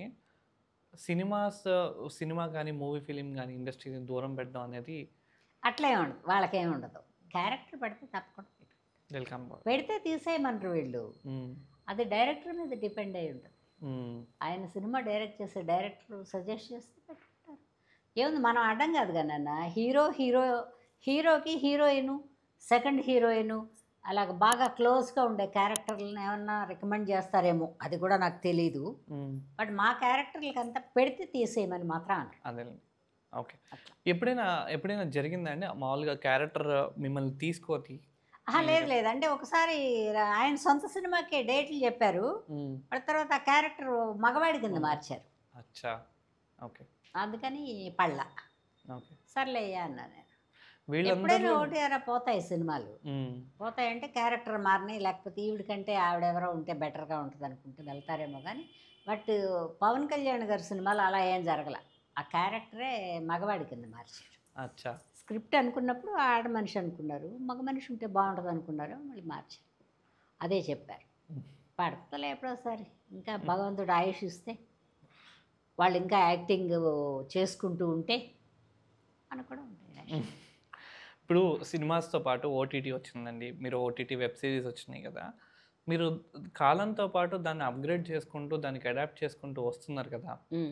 సో ఈ ప్రాసెస్లో మీకు ఎంత కష్టం అనిపించింది ఒక వెబ్ సిరీస్ చేయాలన్నా, ఒక సీరియల్స్ చేయాలన్నా?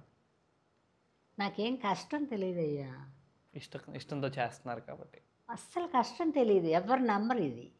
నిజంగా ఒంట్లో బాగాలేక ఇంట్లో పడుకున్నప్పుడు ఆ రోజు షూటింగ్ ఉంటే కూడా నేను అంతసేపు ఇంకా జ్వరం, ఆ రోగం, ఆ బాధ ఏమి తెలియదు నాకు. ఇంటికి వెళ్ళాక వస్తుంది, బయలుదేరేటప్పుడు కూడా ఉండదు. ఎందుకంటే ముందు రోజు నుంచి అనుకుంటాం కదా, రేపు అందరితో పాటు మనం వర్క్ చేయాలి, మనం చాలా కాలం అయింది, వాళ్ళందరూ కొత్త వాళ్ళు, వాళ్ళందరూ ఎలా. బట్ కాకపోతే ఏంటంటే పాతకాలంలాగా కాకుండా వాళ్ళందరూ ఎలా చేస్తున్నారో ముందు చూస్తా, ఆ రేంజ్కే చేస్తాను నేను కూడా, ఎక్కువ చేయను. ఎందుకంటే ఎక్కువ చేస్తే పిచ్చిగా ఉంటుంది చూసేవాళ్ళకి, ఈవెన్గా ఉండాలి. మీరు చేయలేకపోయారనుకో, నేను కూడా నార్మల్ ఎక్స్ప్రెషన్తో ఉంటే మన ఇద్దరు ఈక్వల్గా ఉంటాం. అవును. కానీ నాకు ఎక్కడ ఆశ్చర్యం వేసిందంటే అమ్మ, మీరు మూవీస్లో స్క్రిప్ట్ ఇస్తారు, స్క్రిప్ట్ మనం చేసుకుంటూ వెళ్ళిపోతాం కదా. దాంతోపాటు మీరు జబర్దస్త్ లాంటి కామెడీ స్కిట్స్ చేసినప్పుడు ఒక 10 minutes స్కిట్ చేయడం అనేది సాధారణ విషయం కాదు. అంటే పక్కన వాళ్ళు ఏం చెప్తారో తెలుసుకోవాలి, దాన్ని కామెడీగా చెప్పాలి. పైగా వాళ్ళు అప్పుడప్పుడే చెప్తారయ్యా, మహా డేంజర్ ఈ జబర్దస్త్ మాత్రం. ఎందుకు డేంజర్ అంటే ఇప్పుడు మనం వెళ్ళి పొదుగులో ఉన్నా కూడా చెప్పరు, ఒక 10 నిమిషాల ముందు వస్తాడు ఆ రైటర్, అమ్మ వాళ్ళు ఇది చెప్తారు, మీరు ఇది చెప్పండి, మీరు ఇది చెప్పండి అంటారు. అది కామెడీ, నవ్వకపోతే అది స్కిట్ కాదు. అవును. అయ్య బాబు ఇప్పుడు చెప్తున్నాడు, ఒక సెకండ్ అనుకుని అయినా ఒప్పుకుని వచ్చాం కదా, గుర్తుపెట్టుకోవాల్సిందే అట్లా. అది పైగా వాళ్ళ ఎక్స్పీరియన్స్ అందులో, వాళ్ళు చాలా కాలం నుంచి లాంటి వాళ్ళు కానీ, అవును, వీళ్ళంతా వాళ్ళకి నోట్లో ఉంటాయి మాటలు చేసా. అదే వాళ్ళ దగ్గర మీరు ఆల్మోస్ట్ 10 minutes స్క్రిప్ట్ అంతా గుర్తు పెట్టుకొని వాళ్ళతో చేయటం అనేది మీకు ఎలా అనిపించింది? ఏదో అదో సరదాగా ఉంది, అదో గమ్మత్తుగా ఉంది. అంటే అవి కూడా చెయ్యాలి. ఇప్పుడు నీకు ఒకటి చెప్పిన, చేతకానితనము మనం చూడాలి, చేయగలిగింది చూడాలి. ఇప్పుడు ఎప్పుడు గొప్పవాడినే చూస్తే ఎట్లా, అట్లా ఆ జబర్దస్త్ చేసినప్పుడు అదేదో గమ్మత్తు అనుభవం అది. అదేదో వాళ్ళు చెప్తారు, ఒకసారి 2 సార్లు పిలిచారు, ఆ తర్వాత ఒక 4-5 సార్లు చేశా. వాళ్ళ తర్వాత ఎవరో అభిమానులు, ఏమ్మా నీకు అవసరమా, ఎందుకు అది చేస్తారు అన్నారు. చిన్న చూపుగా కాదు, మీ రేంజ్కి ఎందుకు వెళ్తాం, మీరు మంచి మంచి క్యారెక్టర్లు చేశారు కదా అన్నారు. సరే పోనీ జనం ఇష్టపట్టలేదేమో అనుకుని, ఏమయ్యా ఎప్పుడైనా చాలా మంచి క్యారెక్టర్ పడింది అన్నప్పుడే పిలవండి, రెగ్యులర్గా పిలవద్దండి. వాళ్ళు కూడా మంచి పిల్లలే. మీరు అబ్జర్వ్ చేశారో లేదో కానీ నేను అబ్జర్వ్ చేసింది చెప్తున్నాను. 2001 వరకు మీకు మంచి మూవీస్ లైనప్ అంతా ఉంది కదా. 2001 నుంచి 7 వరకు ఎందుకో గ్యాప్ వచ్చింది. గ్యాప్ అంటే కరోనా వచ్చిందా? 2001 2001 మధ్యలో గ్యాప్. ఎలా అంటే నాకు బ్లాక్ పిగ్మెంటేషన్ వచ్చింది, దాని నుంచి ఏమైపోయిందంటే మరి జనాలు తుమ్మితే ఆవిడకి కరోనా వచ్చిందనే టైపులో ఉన్నారు కదా. ఆవిడకి ఏదైనా జబ్బు చేసిందో ఏంటో అనుకుని పిలవలేదో, ఏదో గ్యాప్, అదేం గ్యాప్ అని తెలియదు.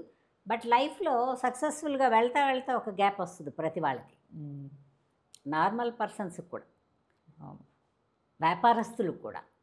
ఒక 3-4-5 years డల్ వస్తుంది. ఆ 3-4-5 years కాదు, 7 years వచ్చింది డల్. కానీ 2007 నుంచి స్టార్ట్ చేసుకొని ఇంకా ఆ సెకండ్ తర్వాత ఇన్నింగ్స్ ఇక్కడ దాకా. రాలేదు. నేను అప్పుడు ఏం చేశానంటే ఊరికే లేను నేను. అప్పుడు కూడా సీరియల్ చేశాను. సీరియల్స్ చేస్తున్నారు కదా అప్పుడు. సీరియల్ ఆ బ్లాక్ పిగ్మెంటేషన్ వచ్చినప్పుడు సినిమాకి కొంచెం దూరంగా. ఇబ్బందికరంగా ఉండిందిలే ఫేసు. మ్మ్. తర్వాత అది స్వయంకృత అపరాధం, తిండి నుంచి వచ్చిన జబ్బు. మ్మ్. మీగళ్ళు, పెరుగులు, మ్మ్. ఊరగాయలు, మ్మ్. కొంచెం పులుపు ఎక్కువ ఇష్టం నాకు. మ్మ్. అవన్నీ తిని తిని స్కిన్ చేంజ్ వచ్చేసింది, అచ్చా. బ్లాక్ వచ్చేసింది. తర్వాత నాకు చాలా చిన్నప్పటి నుంచి ఎక్కువ నాన్ వెజ్ అలవాట్లేదు. మ్మ్. మధ్యలో కొంతకాలం బాగా నాన్ వెజ్ తిన్నాను. నాన్ వెజ్ నుంచి కూడా వచ్చింది. ఓకే. కానీ 7 ఏళ్ళు మీరు 7 ఏళ్ళు బ్యాడ్ పీరియడ్. 7 ఏళ్ళు బ్యాడ్ పీరియడ్ యాజ్ ఎ ఉమెన్గా, అంటే అప్పటి వరకు బాగా మంచి మూవీస్ చేస్తే ఒక అవును. 30 years. బట్ నేను ఏం సఫర్ అయ్యానంటే అప్పటికి ఇంకా సీరియల్ ఒప్పుకోలా. మొహం పాడైపోయింది. అద్దం చూసుకోవడం మానేశాను నేను. ఒక 3-4 ఏళ్ళు పెద్దగా అద్దం కూడా చూడలే. ఎందుకంటే నాకు నేనే రోతగా కనపడుతుంటే ఏం చూసుకుంటాం.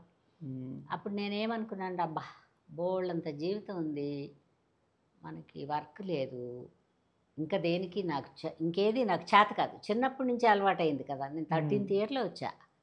అప్పటి నుంచి ఇండస్ట్రీలోనే ఉన్నా నేను. కొంతకాలం తర్వాత సినిమాకి వచ్చిన ఒక 5-6 ఏళ్ళు నాటకాలు చేశాను, 7 ఏళ్ళు. ఆ తర్వాత సినిమాకి వచ్చా. ఈ ప్రపంచంలో ఉండి ఇప్పుడు మనం ఎవరితోనూ కలవలేము, ఎలాగ జీవితం నడుస్తుంది. అబ్బా దేవుడా, చాలా పెద్ద కష్టం పెట్టావు నాకు. సరే కానీ నువ్వు ఆయుష్ ఇచ్చినంత వరకు బతకాలి కాబట్టి ఏదో పక్కన అలా పడి ఉంటానులే అంటే, మా అమ్మగారు అంత బాధపడాల్సినంత ఏం లేదు లేవే, నువ్వు ఇక్కడే ఉండు, మన ఊరు రావక్కర్లేదు, నేను వెళ్తాను. మేము కుటుంబం అంతా వెళ్ళిపోతాము, నువ్వు ఒకదాని ఉండు, ఎక్కడ తిన్నా ఇన్ని మెతుకులు నువ్వు తినేది ఉండు అని. తర్వాత ఒక పుణ్యాత్ముడు, ఓ డాక్టర్ గారు, బాపూజీ గారని, ఆయన దగ్గరికి వెళ్తే ఇంత ఒక మెడిసిన్ ఇవ్వలేదు ఆయన. ఓన్లీ పచ్చం, ఏమేమి తినకూడదో చెప్పారు. అవన్నీ మానేశాను. 10 years చేశాను పచ్చం. అదే కొంచెం నాకు ఇంత లైఫ్లో కష్టపడింది ఒక 10 ఏళ్ళు అనుకో. ఒక 10 సంవత్సరాలు కష్టపడ్డా. ఊహ తెలిసాక బాగానే ఉన్నాను నేను. ఊహ తెలియకముందు ఎలా ఉన్నానని తల్లిదండ్రులకు తెలుస్తుంది. అందుకని అది కష్టం అనుకోవట్లా నేను. ఎందుకంటే మనకు కూడా జ్ఞానోదయం. ఖాళీగా ఉన్నప్పుడు ఏమేమి తప్పులు చేసాం, ఏం చేయకూడదు అని తెలుస్తుంది. మనం ఏదైనా ఒక బ్యాడ్ పీరియడ్ రాగానే మనం అందులో దూకుతామా ఇందులో దూకుతామా అనుకుంటారు. చాలా తప్పు. భగవంతుడు మనకి ఆలోచించుకోవడానికి ఇచ్చిన అవకాశం అది. మిగిలిన లైఫ్లో ఏం తప్పు చేయకూడదు, మన పిల్లలు ఏం తప్పు చేయకూడదు అని చెప్పడానికి అవకాశం ఇచ్చాడని అనుకోవాలి భగవంతుడు. నేను కొంచెం బాధపడ్డాను. మళ్ళీ తర్వాత రియలైజ్ అయ్యాను, మనిషికే కదా అన్నీ వస్తాయి. సరే పోనీ ఏమైంది, ఇంతకాలం పనిచేస్తాం కదా అనుకున్నాను. మళ్ళీ వచ్చేసింది. మళ్ళీ సీరియల్ చేశాను. బాలాజీ టెలిఫిలిమ్స్ వాళ్ళది, ఇంకా హంసా విషన్ అని వాళ్ళది. వాళ్ళవన్నీ చేసి డబ్బుకి ఏం కొరత లేదు. అప్పటి నుంచి ఇప్పటిదాకా ఓకే. నేను కోట్లకు అధిపతిని కాదు కానీ నా మనసుకు నేను అధిపతి. బాగుంది లైఫ్. 2007లో పికప్ అవడానికి ఫస్ట్ అప్పుడు చేసిన మూవీ ఏంటి మీరు? అంటే అప్పుడప్పుడే ఇవి వస్తున్నాయి. ఏంటంటే ఏం మూవీలు అవి, టీవీల్లో వేసేవాళ్ళుగా, తీరుబడి లేకుండా వేస్తుండేవాళ్ళు. ఉండండి అటేంటో అనేవాళ్ళు. అప్పుడు నువ్వు కోటీశ్వరుడు అనుకో, ఒక 5 లక్షలు 10 లక్షలు పెట్టుకుని నువ్వు ఒక సినిమా తీసి, షార్ట్ ఫిల్మ్స్, షార్ట్ ఫిల్ములు కాదు టీవీల్లో అప్పుడు వేసేవాళ్ళు. దానికి ఏంటో పేరు మర్చిపోయాను. ఆ సినిమాలు అప్పుడు ఓకే. ఆ సినిమాలు ఏంటంటే ఒక 3 రోజులు వేషం అన్నపూర్ణమ్మ గారు, ఒక 4 రోజులు వేషం అండి, మా అబ్బాయితో తీసుకుంటున్నాం సినిమా. ఇట్లాంటివి ఒక చేస్తుంటే ఒక 20-30 సినిమాల దాకా అట్లా చేస్తా ఉన్నాక మళ్ళీ రొటీన్ సినిమాలు పడ్డాయి. అంటే అడగడం, నాకు పరిస్థితులు బాగాలేవు, నాకేమన్నా సహాయం, హీరోలను అడగచ్చు కానీ నేను ఎప్పుడు ఎవరిని అడగను. ఎందుకు అడగనంటే ఏం పట్టుకుపోతాం, వెళ్ళేటప్పుడు పట్టుకుపోయేది ఏం లేదు, ఎప్పటికి ఉంది కదా. ఎవరినో పోషించడం కోసం వాళ్ళని అడుక్కోవడం ఎందుకు కదా. వాళ్ళు చెప్పగలగచ్చు, చెప్పలేకపోవచ్చు. ఏంటి ఈవిడ ఊరికి ప్రాణం తెస్తుంది మదర్ వేషం వేసినంత మాత్రాన అని మన చిన్న చూపు చూడొచ్చు. బట్ తినటానికి ఉండటానికి ఇల్లు, తినటానికి అన్ని బియ్యం ఉంటే ఎవరిని మనం అడుక్కోగలం, బాగా బతకచ్చు. అంటే నా అనుభవంలో చెప్తున్నాను.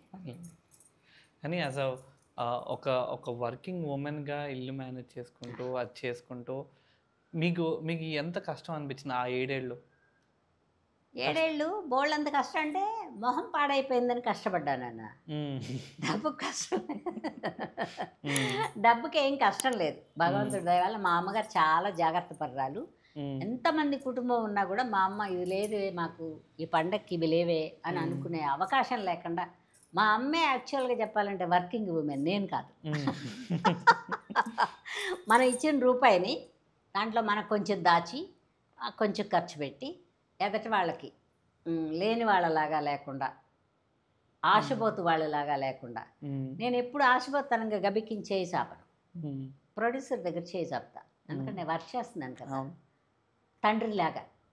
నా లెక్కలో ప్రొడ్యూసర్ తండ్రి. డైరెక్టర్ గారి దగ్గర నేను ఏమీ చెప్పను వెళ్ళి, ఏమండి నాకు ఇంత మాట్లాడారు, నేను ఇన్ని రోజులు పనిచేసాను, ఇది కూడా చెప్పను నేను. ఎందుకంటే మనం ఇష్టపడి ఒప్పుకున్నాం కదా.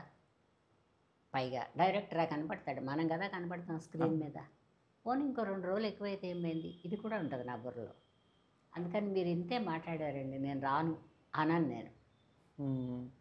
ఒప్పుకున్న తప్పు కానీ రైట్ కానీ ఒప్పుకున్నాక మనకి బాధ్యత.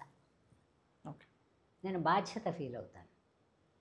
అందుకని వర్కింగ్ ఉమెన్స్ గురించి అడిగావు, బాగానే ఉంది. కానీ అండర్స్టాండింగ్ ఉండాలి. పెళ్లి కానంత వరకు తల్లిదండ్రులతో ఉంటారు, వాళ్ళు రూపాయి జాగ్రత్త చేస్తారు, వీళ్ళకి ఒక కష్టము తెలియనిరు. అదే పిల్లకి పెళ్ళయింది అనుకో, ఇంకో ఎంప్లాయీకి ఎవరికో చేశారు, పోనీ ఎంప్లాయీ కదా ఎవరో వ్యాపారస్తుడికి చేశారు. అప్పుడు ఏమవుద్దంటే ఇతను కూడా ఆవిడతో సహకరిస్తే ఆవిడ వర్కింగ్ ఉమెన్ అనుకోదు. నేను రోజు కష్టపడుతున్నాను, ఆఫీస్కి వెళ్తున్నాను, ఎలా ఉంది అని అనుకోదు. అతను కూడా కొంచెం మాట సహకరించాలి. అట్లా పర్వాలేదులే, ఈరోజు వండకపోతే పొద్దున ఉండింది ఉంది కదా, సరిపెట్టుకుని తిందా అన్నాడు అనుకోండి, బోళ్ళంత బలం వస్తుంది వర్కింగ్ ఉమెన్కి. తర్వాత అండర్స్టాండింగ్ ఎలా అన్నానంటే, శాలరీ తెచ్చావా నా అకౌంట్లో వేసే అనే మనిషి ఉన్నప్పుడు కష్టం వేస్తుంది. అసలు ఆడదాని శాలరీ గురించి అడగకపోతే అతనికే ఇస్తుంది. నా దగ్గర ఇంత ఉన్నాయండి, మీ దగ్గర ఎంత ఉన్నాయి, పలాంద కొందామా అని అడుగుతుంది. ఆఫీసులో చాలా ఒత్తిళ్ళు ఉంటాయి. ఆడవాళ్ళని కదా, మగవాళ్ళకు కూడా ఉంటాయి, కాకపోతే వాళ్ళు చెప్పుకోరు, మేము చెప్పుకుంటాం. మగపిల్లలకు కూడా కష్టం ఉంటుంది. ఇప్పుడు ఎవడో యారగెంట్ ఆఫీసర్ ఉంటాడు, ఏదో ఒకటి అంటుంటాడు వీడిని, వాడు లోపల బాధపడతాడు. కానీ నిజంగా మగపిల్లల బాధ వర్ణనాతీతం. ఆడపిల్లన్నా ఎవరి దగ్గర అని చెప్పుకుంటుంది, మగాడు చెప్పుకోడు, ఏడవలేడు. ఆ ఏడవలేక స్వతంత్రం ఎవరి మీద ఉంటుందో, చెల్లెలు అక్కో ఎవరో ఉంటే వాళ్ళని విసుక్కుంటారు. విసుక్కున్నారంటే వాడు ఎక్కడో సఫర్ అవుతున్నాడని అర్థం కదా. అందుకని ఈ సఫరింగ్లు ఆడదానికి మగవాడికి ఈక్వల్గా ఉంటాయి. ఆడవాళ్ళకి ఆడమనిషి కాబట్టి కొంచెం ఈజీగా మాట్లాడతారు అందరూ. ఏదో అలా అన్నారేమో ఇలా అన్నారేమో అంటారు. వాళ్ళు కాదు, కొంతమంది హింసాత్మకమైన మనుషులు ఉంటారు. లేడీ ఆఫీసర్లు కూడా హింసాత్మకంగా ఉంటారు. వాళ్ళకి మగవాడి మెంటాలిటీ ఉంటుంది.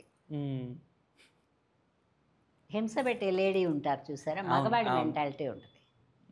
కొంచెం అడ్జస్ట్ అయిపోతే బాగానే ఉంటుంది. ఏమో నాకు తెలిసినంత వరకు చెప్తున్నాను. బయట ప్రపంచం తక్కువ తెలుసయ్యా నాకు.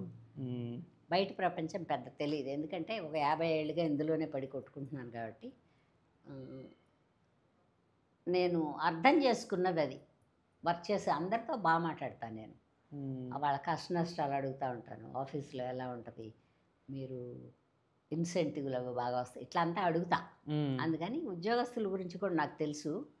బట్ 90% మంచి పిల్లలే ఉంటారు వర్కింగ్ ఉమెన్స్. ఈ కాలం ఒక 10% యారగెంట్గా ఉంటారు. వాళ్ళు డిఫరెంట్. చెప్పాక నేను మగవాడి మెంటాలిటీ కొంత, ఆడదాని మెంటాలిటీ కొంత ఉంటుంది వాళ్ళకి. అందుకని వాళ్ళని మనం మార్చలేం. కానీ ఈ 90 మందితో ఉండేవాళ్ళు లైఫ్, మగవాడు చిన్న మాట సహకరిస్తే చాలు, బాగానే ఉంటుంది. ఇప్పుడు వాళ్ళకి ఖర్చు మీద కూడా నియంత్రణ పోయింది. చాలా అలసిపోయాం అనుకుంటున్నారు. ఇంత పోతే కారులోనే వెళ్తారు. ఆఫీస్ కార్లే వస్తాయి చాలామందికి కదా. అవును. కారులోనే వెళ్తారు. ఆఫీసులో ఏం టెన్షన్ ఉంటుందో తెలియదు కానీ ఈ రోడ్ల మీద ఆర్డర్లు చేసుకుని తిని హెల్త్లు పాడైపోయి ఇలాగ తర్వాత సకాలంలో పెళ్ళిళ్ళు అవ్వక ఇది వరకు చాలా ఎర్లీ ఏజ్లో ఇదివరకు సాధ్యమైనంత వరకు 25 ఇయర్స్ లోపు అయ్యేది. ఇప్పుడు 25కి పెళ్ళి అవ్వడం లేదు. అవును. 30 13 క్రాస్ చేస్తున్నారు. 30 వచ్చిన తర్వాత మన్మయత్వం పోద్ది, సున్నితత్వం పోద్ది మనిషిలో. 25 లోపు సున్నితంగా ఉంటారు. 25 తర్వాత కొంచెం ఒకలాగా అయిపోతారు. అందుకని 30 ఏళ్ళు పెళ్ళి కాపడం తప్పే. ఒక 25, 26కి మగపిల్లలకైనా కూడా మగపిల్లలు కూడా ఒక 26 లోపు పెళ్ళిళ్ళు చేస్తే బాగుంటాయి లైఫ్లు. ఎందుకంటే అన్నీ తెలుసుకుని గట్టిపడేటప్పుడు ఒక 10 ఏళ్ళు పడుతుంది లైఫ్. ఇప్పుడేంటంటే ఒక ఇల్లు, ఒక కారు, తర్వాత ఒక 2 కోట్లు పెట్టి ఒక విల్లా కొన్నాం, అవన్నీ వచ్చాక కానీ పెళ్లి చేసుకోకూడదు అనుకుంటున్నారు. విల్లా మాసిపోద్ది, వీడు మాసిపోతాడు కదా. అందుకని పట్టుకుపోయేది ఏం లేదు లైఫ్లో. పాతకాలం వాళ్ళలాగా అని చెప్పను కానీ మరీ పాతకాలంలో 22కే చూసుకుని పెళ్ళిళ్ళు చేసేవాడు. అట్లా వద్దు. ఒక 25, 26 ఎడ్యుకేషన్ అయిపోయి ఒక మా నార్మల్ జాబ్ వస్తే పెళ్లి చేసుకోవచ్చు. అయ్యా ఉన్నంతలో జీవితాన్ని బాగా గడుపుకుంటా ప్రమోషన్స్ తెచ్చుకుని ఉద్యోగం చేసే పెళ్ళాలి. కాబట్టి ఇప్పుడు అందరూ ఆడపిల్లలు కూడా చదువుకుంటున్నారు. కాబట్టి 90% ఆడపిల్లలు మంచి వాళ్ళే ఉంటారు. 10%ఏ పారుదల పిల్లలు ఉంటారు. వాళ్ళని మనం పట్టించుకోవాలి. మగపిల్లలు పాపం సఫర్ అవుతారు కదా. మేసం పుట్టిన దగ్గర నుంచి ఎవరిని చేయి చాపలేరు వీళ్ళు. అవునా, తప్పు చెబుతున్నారా? లేదు అసలు ఆ సఫరింగ్ ఉంటుంది మగపిల్లలకి. అందుకని నేను అయ్యో పాపం అంటాను. అంటే ఆడ మగ ఆపోజిట్ కాబట్టి వీడు ఇలా అంటుంది అనుకుంటారేమో. కాదు, మగపిల్లలు కొంచెం ఎక్కువ సఫర్ అవుతారు ప్రతిదానికి. పక్కింటి వాడు కూడా ఎగతాళి చేస్తుంటాడు, అవి కూడా భరించుకుంటారు. అందుకని వర్కింగ్ విమెన్స్ని కొంచెం మాట కన్విన్సింగ్తో చక్కగా కాపరాలు జరుగుతాయి. మీరు చాలా నేను మొన్న రీసెంట్గా తెలుసుకున్నాను మీ గురించి. మీరు అంటే ఒక పీరియడ్ తర్వాత మొన్న కూడా నాకు చెప్పారు ఈ మాట. నేను సంపాదించిన దానిలో కొంచెం అన్న వెనక్కి ఇవ్వటంలో స్టార్ట్ చేసుకుంటూ వచ్చారు కదా మీరు. ఆ సెట్ వాళ్ళకి ఇవ్వటం కానీ, అసిస్టెంట్స్కి ఇవ్వటం కానీ, ఆ ఆలోచన విధానం చాలా మందికి రాదు కదమ్మా మామూలుగా. వస్తుంది నాన్న. కొంతమంది తెలిసిస్తారు, కొంతమంది తెలియకుండా ఇస్తారు. సరే చెప్పాక 10% పీనస్ వాళ్ళు కొంతమంది ఉంటారు. వాళ్ళని మనం పట్టించుకోకూడదు. తీసుకెళ్ళిన ప్రతి రూపాయి ఇంట్లోనే ఇచ్చుకుందాం అనుకునే వాళ్ళు ఉంటారు. మా అమ్మగారు ఉండే వరకు ఇవ్వనిచ్చేవారు కదా. ఎందుకంటే ఆవిడకే కుటుంబం పెద్దది కదా. ఆ రూపాయి ఉంటే మనకే పనికొస్తుంది కదా అనేవాళ్ళు. ఆ ఇచ్చే కూడా ముందు కూడా ఎంతో ఉండి ఉంటుంది నాకు. తర్వాత కరోనా వచ్చిన తర్వాత ఆ 3-4 నెలలు లాక్ చేశాడుగా భగవంతుడు మనల్ని గుమ్మం దాటకుండా. అప్పుడు అనుకున్నా నేను, కరోనా వచ్చింది, చాలామంది సఫర్ అవుతూ ఉంటారు. కరోనా అయిపోయాక వెళ్ళే వర్క్కి నేను ఏదో నాకు చేతనైనంతలో 1000 రూపాయలు ఇవ్వచ్చు, 100 రూపాయలు ఇవ్వచ్చు. 100 కూడా అవసరమే. అవును. వాడు వెళ్తా 2 కాయగూరలు కొనుక్కుని ఇంటికి పోతాడు. ఒక 2 రోజులు కాలక్షేపం అవుతుంది. అందుకని ఏమన్నా నేను సంపాదించుకునే దాంట్లో ఎంతో అంతో చేస్తే బాగుంటుంది అని నా మనసు చెప్పింది. ఆ రోజు నుంచి కరోనా నుంచి అప్పటిదాకా నేను ఎక్కడన్నా వర్క్ చేస్తే సాధ్యమైనంత వరకు మరీ 150 మంది 200 మంది వర్కర్స్ ఉన్నారంటే అంతకు మనం చేయలేం. కానీ 2 రోజులు 3 రోజులే వర్కర్లు వస్తాయి నాకు. అప్పుడు 70-60 వేలు వెళ్ళిపోతాయి. అందుకని ఆ 70-60 వేలు వెళ్ళేటప్పుడు కొంచెం ఆలోచన, అంటే మనం ఇంతమందికి ఇవ్వలేమేమో, ఇంత ఇవ్వలేము, కొంచెం ఇస్తేమన్నా అనుకుంటారేమో. అది కూడా నేను నా ఇండస్ట్రీలో పనిచేసుకునే వాళ్ళకి మాత్రమే చేసుకుంటాను. డైరెక్టర్ కూడా ఇచ్చేళ్తారు. బయట అంతా నేను పెద్దగా చెయ్యను. పైగా చేసినా చెప్పను, జరుగుతూ ఉంటాయి. అదేనండి. మీరు ఇంకొకటి, మీరు ఫ్యామిలీ మూవీస్ ఎక్కువ చేసుకుంటూ వచ్చారు కదా. ఇప్పుడు నాకు తెలిసి అనిల్ రావిపూడి గారి మూవీస్ ఫ్యామిలీ ఓరియంటెడ్ మూవీస్ వస్తున్నాయి కదా. సో ఈ ఫ్యామిలీ ఓరియంటెడ్ మూవీస్ కాకుండా ఇప్పుడు వచ్చే అడల్ట్ కామెడీ కానివ్వండి, మామూలు అడల్ట్ కాంటెంట్ మూవీస్ కానివ్వండి, ఇవి ఎంతవరకు నెక్స్ట్ జనరేషన్ ఇంపాక్ట్ చేస్తాయి మూవీస్ అనేవి? ఏమోనన్నా అది ఊహించలే. ఎప్పుడు కుటుంబ కథా చిత్రం జీవితం మీద పనిచేస్తుంది. మ్మ్. సందేశాత్మకంగా ఉండేవి కూడా పనిచేస్తాయి. మ్మ్. ఒకడు కాకపోతే ఒకడు మారతాడుగా. 1000 మంది మారమని కాదు. మ్మ్. ఓ 10,000 మంది చూస్తే 100 మంది మారినా కూడా గ్రేటే కదా. అవును. సందేశం ఇచ్చే సినిమాలు చూస్తారు, ఈ కుటుంబ కథా చిత్రాలు చూస్తారు. మ్మ్. ఇవన్నీ ఏదో కాలక్షేపానికి చూసి క్రైమ్ నేర్చుకుంటారు. మ్మ్. చాలామంది మామూలుగా ఉండేవాడు కూడా ఇట్లా పొడవాలా, అది ఇంకోసారి టీవీలో చూశారు అనుకో ఎస్టాబ్లిష్ అయిపోతుంది. మ్మ్. క్రైమ్ కూడా వాడు కావాలని చేయడు, అక్కడెక్కడో చూసిందన్నీ చేస్తున్నాడు వాడు. మ్మ్. వాడు రియలైజ్ అవుదాం అనుకునేటప్పుడు చెత్తకు పాదేస్తారు పోలీసు వాళ్ళు పట్టుకెళ్ళి మ్మ్. కదా. అవును. అందుకని అలా అని అన్నీ మంచిగా చూపిస్తే మా ప్రొడ్యూసర్లకు డబ్బులు రావద్దు, మ్మ్. ఇవి కూడా తీయాలి కానీ ఎక్కువ తీయకూడదు. అవే హిట్ అవుతున్నాయి కదండి. అవే hit. మొన్న గరికపాటి గారు కూడా ఒక మాట అన్నారు చూసారా, ఒక హీరో విలన్గా ఉంటూ వేరే స్కాములు చేసుకుంటూ వాడు ఎలివేట్ అయ్యే మూవీస్ తీసుకుంటూ జనాలకి ఏం మెసేజ్ ఇస్తున్నారు, ఏం సందేశాలు ఇస్తున్నారు, అవి పాన్ ఇండియా అవుతున్నాయి అని ఆయన మాట్లాడుతూ వస్తూ, అసలు ఇదివరకులాగా సృజనాత్మకమైన సినిమాలు కానీ ఫ్యామిలీ ఓరియంటెడ్ నిజమే కానీ కానీ కొంతకాలం అవి చూస్తారు నాన్న, కొంతకాలం ఇవి చూస్తారు, కొంతకాలం పోతే ఇవి కూడా చూడరు. క్రైమ్ కూడా అలవాటు అయిపోద్దిగా బ్రెయిన్కి. ఇప్పుడు పాతకాలంలో ఇంగ్లీష్ మూవీలు వచ్చేవి అంతా క్రైమే కదా ఉండేది. ఏదో 3-4-5 బెన్హర్ లాగా అట్లా కొన్నేమో ఒక 4-5 సినిమాలు నాకు గుర్తున్నవి, అవి మాత్రమే కథలు ఉండేవి. తగ్మవన్నీ క్రైమ్లే కదా ఇంగ్లీష్ మూవీలు. అవును. అసలు ముందు అక్కడ పుట్టింది ముసలం, అవును. అదే మన వాళ్ళకి పాకింది, అడాప్ట్ చేసుకున్నాం. అదే అడాప్ట్ చేసుకున్నారు. కాబట్టి ఇప్పుడు క్రైమ్ కూడా కొంతకాలం పోతే పోద్ది మళ్ళీ. ఇప్పుడు మళ్ళీ కామెడీ సినిమాలేగా వస్తున్నాయి. అవును, కామెడీ సినిమాలు క్రైమ్ కామెడీ అని వస్తున్నాయి. బాగుంది, కొన్ని సినిమాలు బాగుంటున్నాయి. ఇప్పుడు న్యూ ఏజ్ కమెడియన్స్లో మీకు ఎవరు బాగా ఇష్టం? ఇష్టం కష్టమేం కాదు కానీ ఇప్పుడు కూడా మన వెన్నెల కిషోరు, సత్య, తర్వాత ఇంకా కొంతమంది పిల్లలు, నాకు కొంతమంది పేర్లు గుర్తుండవు, సప్తగిరి. సప్తగిరి వాళ్ళందరూ అంటే పాత వాళ్ళతో పోల్చను. అప్పుడు సాహిత్యం కూడా ఉంది, మాటలోనే కామెడీ వచ్చేది. ఇప్పుడు ఒళ్ళంతా ఎరగదీసుకుంటే కానీ కామెడీ రావట్లా. అవును. సాహిత్యం లేదు కానీ మాట లేదుగా, మాటలు అర్థవంతమైన మాటలు అలాగా ఎరగదీసి చెప్పడానికి ప్రాసలు అవన్నీ లేవు ఇప్పుడు. అవును. అంటే అనుకుంటున్నాను నేను. అవును, నిజమే. పాతకాలానికి కొత్త కాలానికి తేడా ఏంటి అంటే రచన లేదు ఇప్పుడు. అవును. అప్పుడు రచయితలు ఉండేవాళ్ళు, రచన ఉండేది. ఇప్పుడు కూడా రచయితలు ఉన్నారు కానీ రాయడానికి పాపం ఏం మిగిలింది, పాతాళ్ళు అన్నీ రాసిచ్చిపోయారు కాగితాల మీద. అందుకని ఇప్పుడు కమెడియన్లు కొత్తగా వస్తున్నారు, చూస్తా. నేను 3-4-5 సినిమాలు చూసి ఎస్టాబ్లిష్ చేసుకుంటే కానీ చెప్పలేను ఏ ఆర్టిస్ట్ గురించి. ఓకే. బ్రహ్మానందం గారితో మీకున్న రిలేషన్? బ్రహ్మానందం గారితో చాలా కాలం పనిచేస్తాం కదా మేము. అవును. అప్ప అని పిలుస్తాడు నన్ను. మా రిలేషన్స్ అన్నీ బాగుంటాయి నాన్న. ఎక్కడున్నా ప్రేమగా పలకరించుకుంటాం. అంటే ఒకళ్ళు వెళ్ళటానికి తీరుబడి ఉండదులే కానీ వాళ్ళు ఆ చివర మేము ఈ చివర. అందులో హైదరాబాద్కి వచ్చాక పెద్దగా వెళ్ళడానికి కుదరటల్లా, ఎందుకంటే ఈ ట్రాఫిక్లో వెళ్ళరావడానికి 2 hours పడుతుంది. అవును. ఇంకా అక్కడ కూర్చుని మనం ఏం మాట్లాడతాం, అందుకని వెళ్ళడం కాదు కానీ ఎక్కడన్నా కలుసుకుంటే బాగా మాట్లాడు.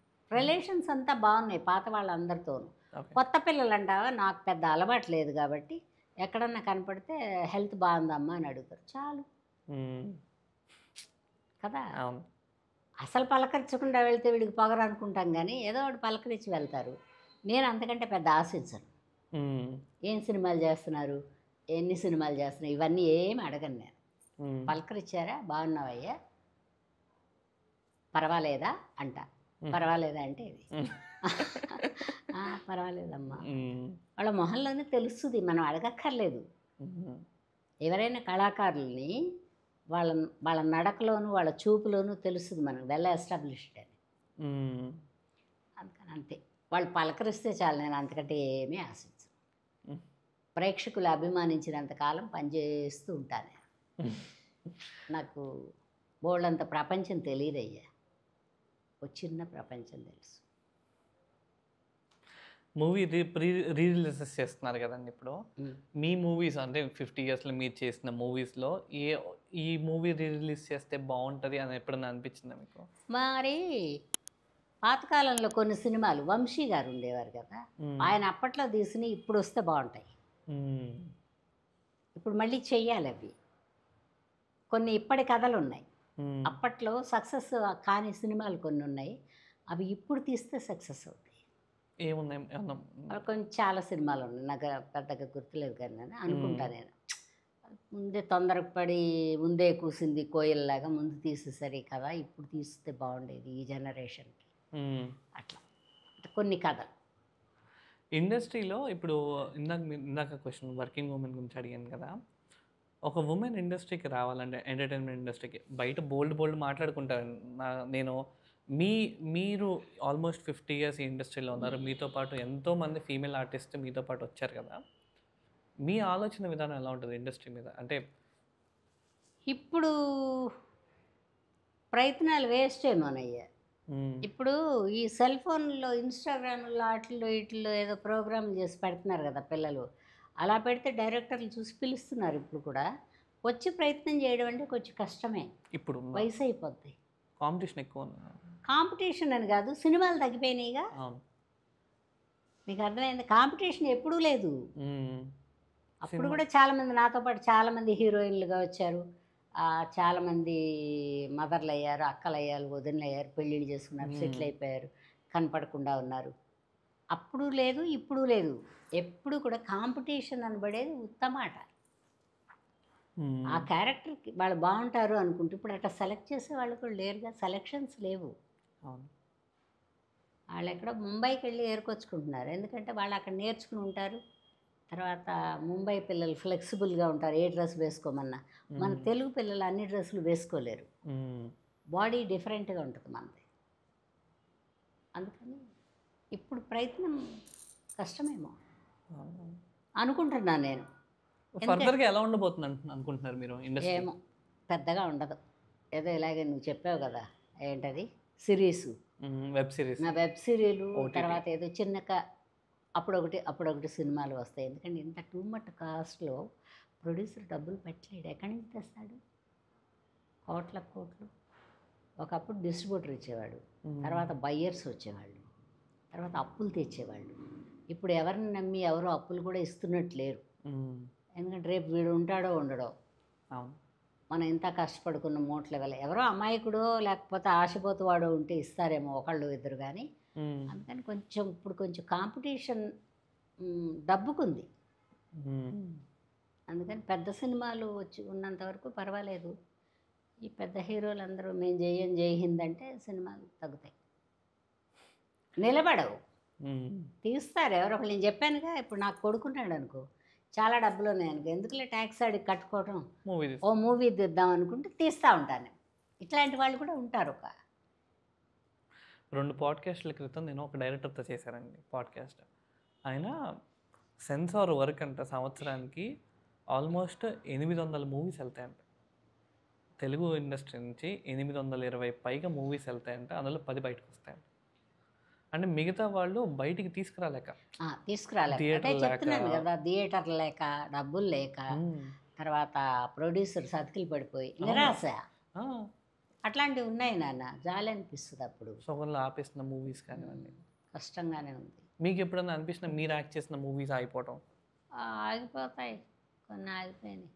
ఆ మధ్య ఎప్పుడో ఒక ఆయన ఎప్పుడో కృష్ణ గారు ఉన్న కాలంలో తీసామమ్మా రావాలమ్మా అన్నారు. నాకెందుకో హెల్త్ బాగాలేదు, వెళ్ళలేకపోయాను.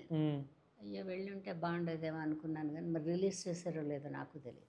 కొన్ని ఆగిపోయిన సినిమాలు ఉన్నాయి మేము చేసినవి కూడా, కొన్ని బాగానే ఉన్నాయి.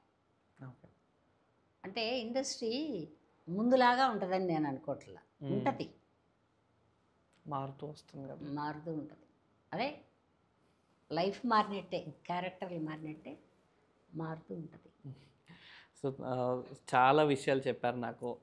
సో నాకు తెలిసి మిగతా ఏ ఇంటర్వ్యూస్లో కూడా మీరు ఇంత ఓపెన్గా ఒక డిస్కషన్ పాయింట్ ఆఫ్ వ్యూలో చెప్పినట్లు లేరు. కాదు, వాళ్ళు ఒక టైప్లో అడుగుతారుగా, అదే వాళ్ళకేదో వాళ్ళకేదో ఒక లెక్క ఉంటుంది వాళ్ళ డైరెక్టర్లు ఏమన్నా అది నిర్వహించే వాళ్ళు ఏం చెప్తారో అవే అడుగుతారు వాళ్ళు. అందరూ కమర్షియల్ కదా. బట్ మీరు బాగానే అడిగారు, బాగుంది. కానీ ఈ 50 years జర్నీలో ఒక్క మాటలో మీ 50 years జర్నీలో చెప్పాలి అంటే మీరు ఏం చెప్తారు? బాగుంది, బాగుంది, బాగుంది. కాదు, ఎందుకంటే నేను అదే మధ్యలో హెల్త్ బాగోని ఇష్యూ తప్పితే నన్ను బయట వాళ్ళు కష్టపెట్టింది ఏమీ లేదు నాన్న. నేను బయట వాళ్ళని ఏమైనా కష్టపెట్టానేమో. నేను కష్టపెడితే నాకు తెలియదుగా, నన్ను కష్టపెడితే నాకు తెలుస్తుంది. అందుకని ఏంటంటే నేను హ్యాపీగా పనిచేసా. తర్వాత నా సొంతంగా పనిచేశాను నేను. ఎవరినో పోల్చుకుని ఎవరినో వీళ్ళలాగా నేను ఉన్నానా వాళ్ళలాగా నేను ఎప్పుడు ఎవరితోనూ కంపేర్ చేసుకోను. ఎందుకంటే డిఫరెంట్గా ఉంటారు, కంపేర్ చేసుకోవడానికి ఉండదు. అందుకని నాకు తగిలిన డైరెక్టర్లు కూడా మంచి వాళ్ళు తగిలారు, నా ప్రొడ్యూసర్లు కూడా మంచి వాళ్ళు తగిలారు. నేను వాళ్ళు ఎంత హ్యాపీగా ఉన్నారో నాకు తెలియదు, కానీ నేను చాలా చాలా హ్యాపీగా ఉన్నాను. నన్ను తెలుగు వాళ్ళు కానీ వేరే లాంగ్వేజ్ వాళ్ళు కూడా ప్రేమిస్తారు. ప్రేమించడం మీన్ అభిమానిస్తారు. వాళ్ళు కూడా పలకరిస్తుంటారు అప్పుడప్పుడు. ఓకే. అందుకని ఏంటంటే ప్రపంచానికి నన్ను పరిచయం చేసిన డైరెక్టర్లకి, ప్రొడ్యూసర్లకి, మీ అందరికీ హృదయపూర్వక నమస్కారం.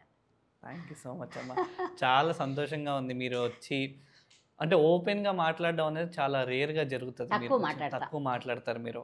ఓపెన్ అంటేనైనా కొన్ని అపార్థాలు చేసుకుంటారు. మాట్లాడవచ్చు ఏదైనా. అవును.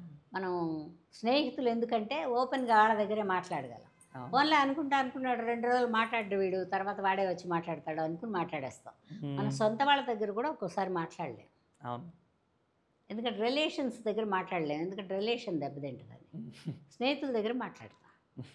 ఒక అన్నపూర్ణ గారి దగ్గర నుంచి అన్నపూర్ణ అమ్మ గారి దగ్గరకు వచ్చారు, చూసారా ట్రాన్స్ఫర్మేషన్? అవును. 50 ఏళ్ళ అది తర్వాత ఆంధ్రప్రదేశ్ జనమే, మనది కంబైన్గా ఉండే ఆంధ్రప్రదేశ్ జనం నన్ను అన్నపూర్ణమ్మని చేసి వదిలేశారు. ఇప్పటికి ఇంకా క్యారీ అవుతుంది, చూసారా? వెళ్తుందన్న. ఇప్పుడు కూడా చిన్నపిల్లలు కూడా బామ్మ బామ్మ అని చూస్తారు, అమ్మమ్మ. వాళ్ళ పెద్దవాళ్ళు చెప్తారేమో, అది అమ్మమ్మ వచ్చింది, షాప్లో ఉంది చూడు పలకరించు అని. వచ్చి పలకరిస్తారు. అందులో ఉన్నావు కదా నువ్వు అని అడుగుతారు పిల్లలు. మీరు ఇలానే మూవీస్ చేయాలండి కంపల్సరీగా. Thank you. F3 లాంటి మంచి మంచి మూవీస్, ఇంకొక 4 మూవీస్ 5 మూవీస్ పడితే ఇంకొక సెట్ ఆఫ్ ఇంకొక నెక్స్ట్ జనరేషన్కి కూడా ఇలా నేను ఛాలెంజ్ చేయగలను. ఇంకా అట్ ద ఏజ్ ఆఫ్ 70 అపో నేను ఛాలెంజ్ చేయగలను అనే ఒక ధీటుగా మీరు చెప్తున్నారు. బట్ భగవంతుడు అలా ఉంటే అలా. ఎవరు అనుకోరండి మీరు 70 పైన ఉంటారని ఎవరు అనుకోరు, అస్సలు అనుకోరు. అసలు మీరు ఇబ్బంది కూడా పడాల్సింది మళ్ళీ ఇంకో 10 ఏళ్ళు, అసలు ఇంకో 10-15 ఏళ్ళు చేస్తారు. చేయగలనంటావా? ఖచ్చితంగా చేయగలరండి మీరు. Okay. Thank you so much for coming to the podcast. Thank you so much. Thank you. ఏవర్రా ఇప్పటిదాకా ఈ ప్రోగ్రాం చూశారు కదా, నేను చెప్తున్నాను సబ్స్క్రైబ్ చేయండి. వీళ్ళు మంచి మంచి ప్రోగ్రాంలే చేస్తున్నారు. ఇన్ టాక్స్ చూడండి, సబ్స్క్రైబ్ చేయండి.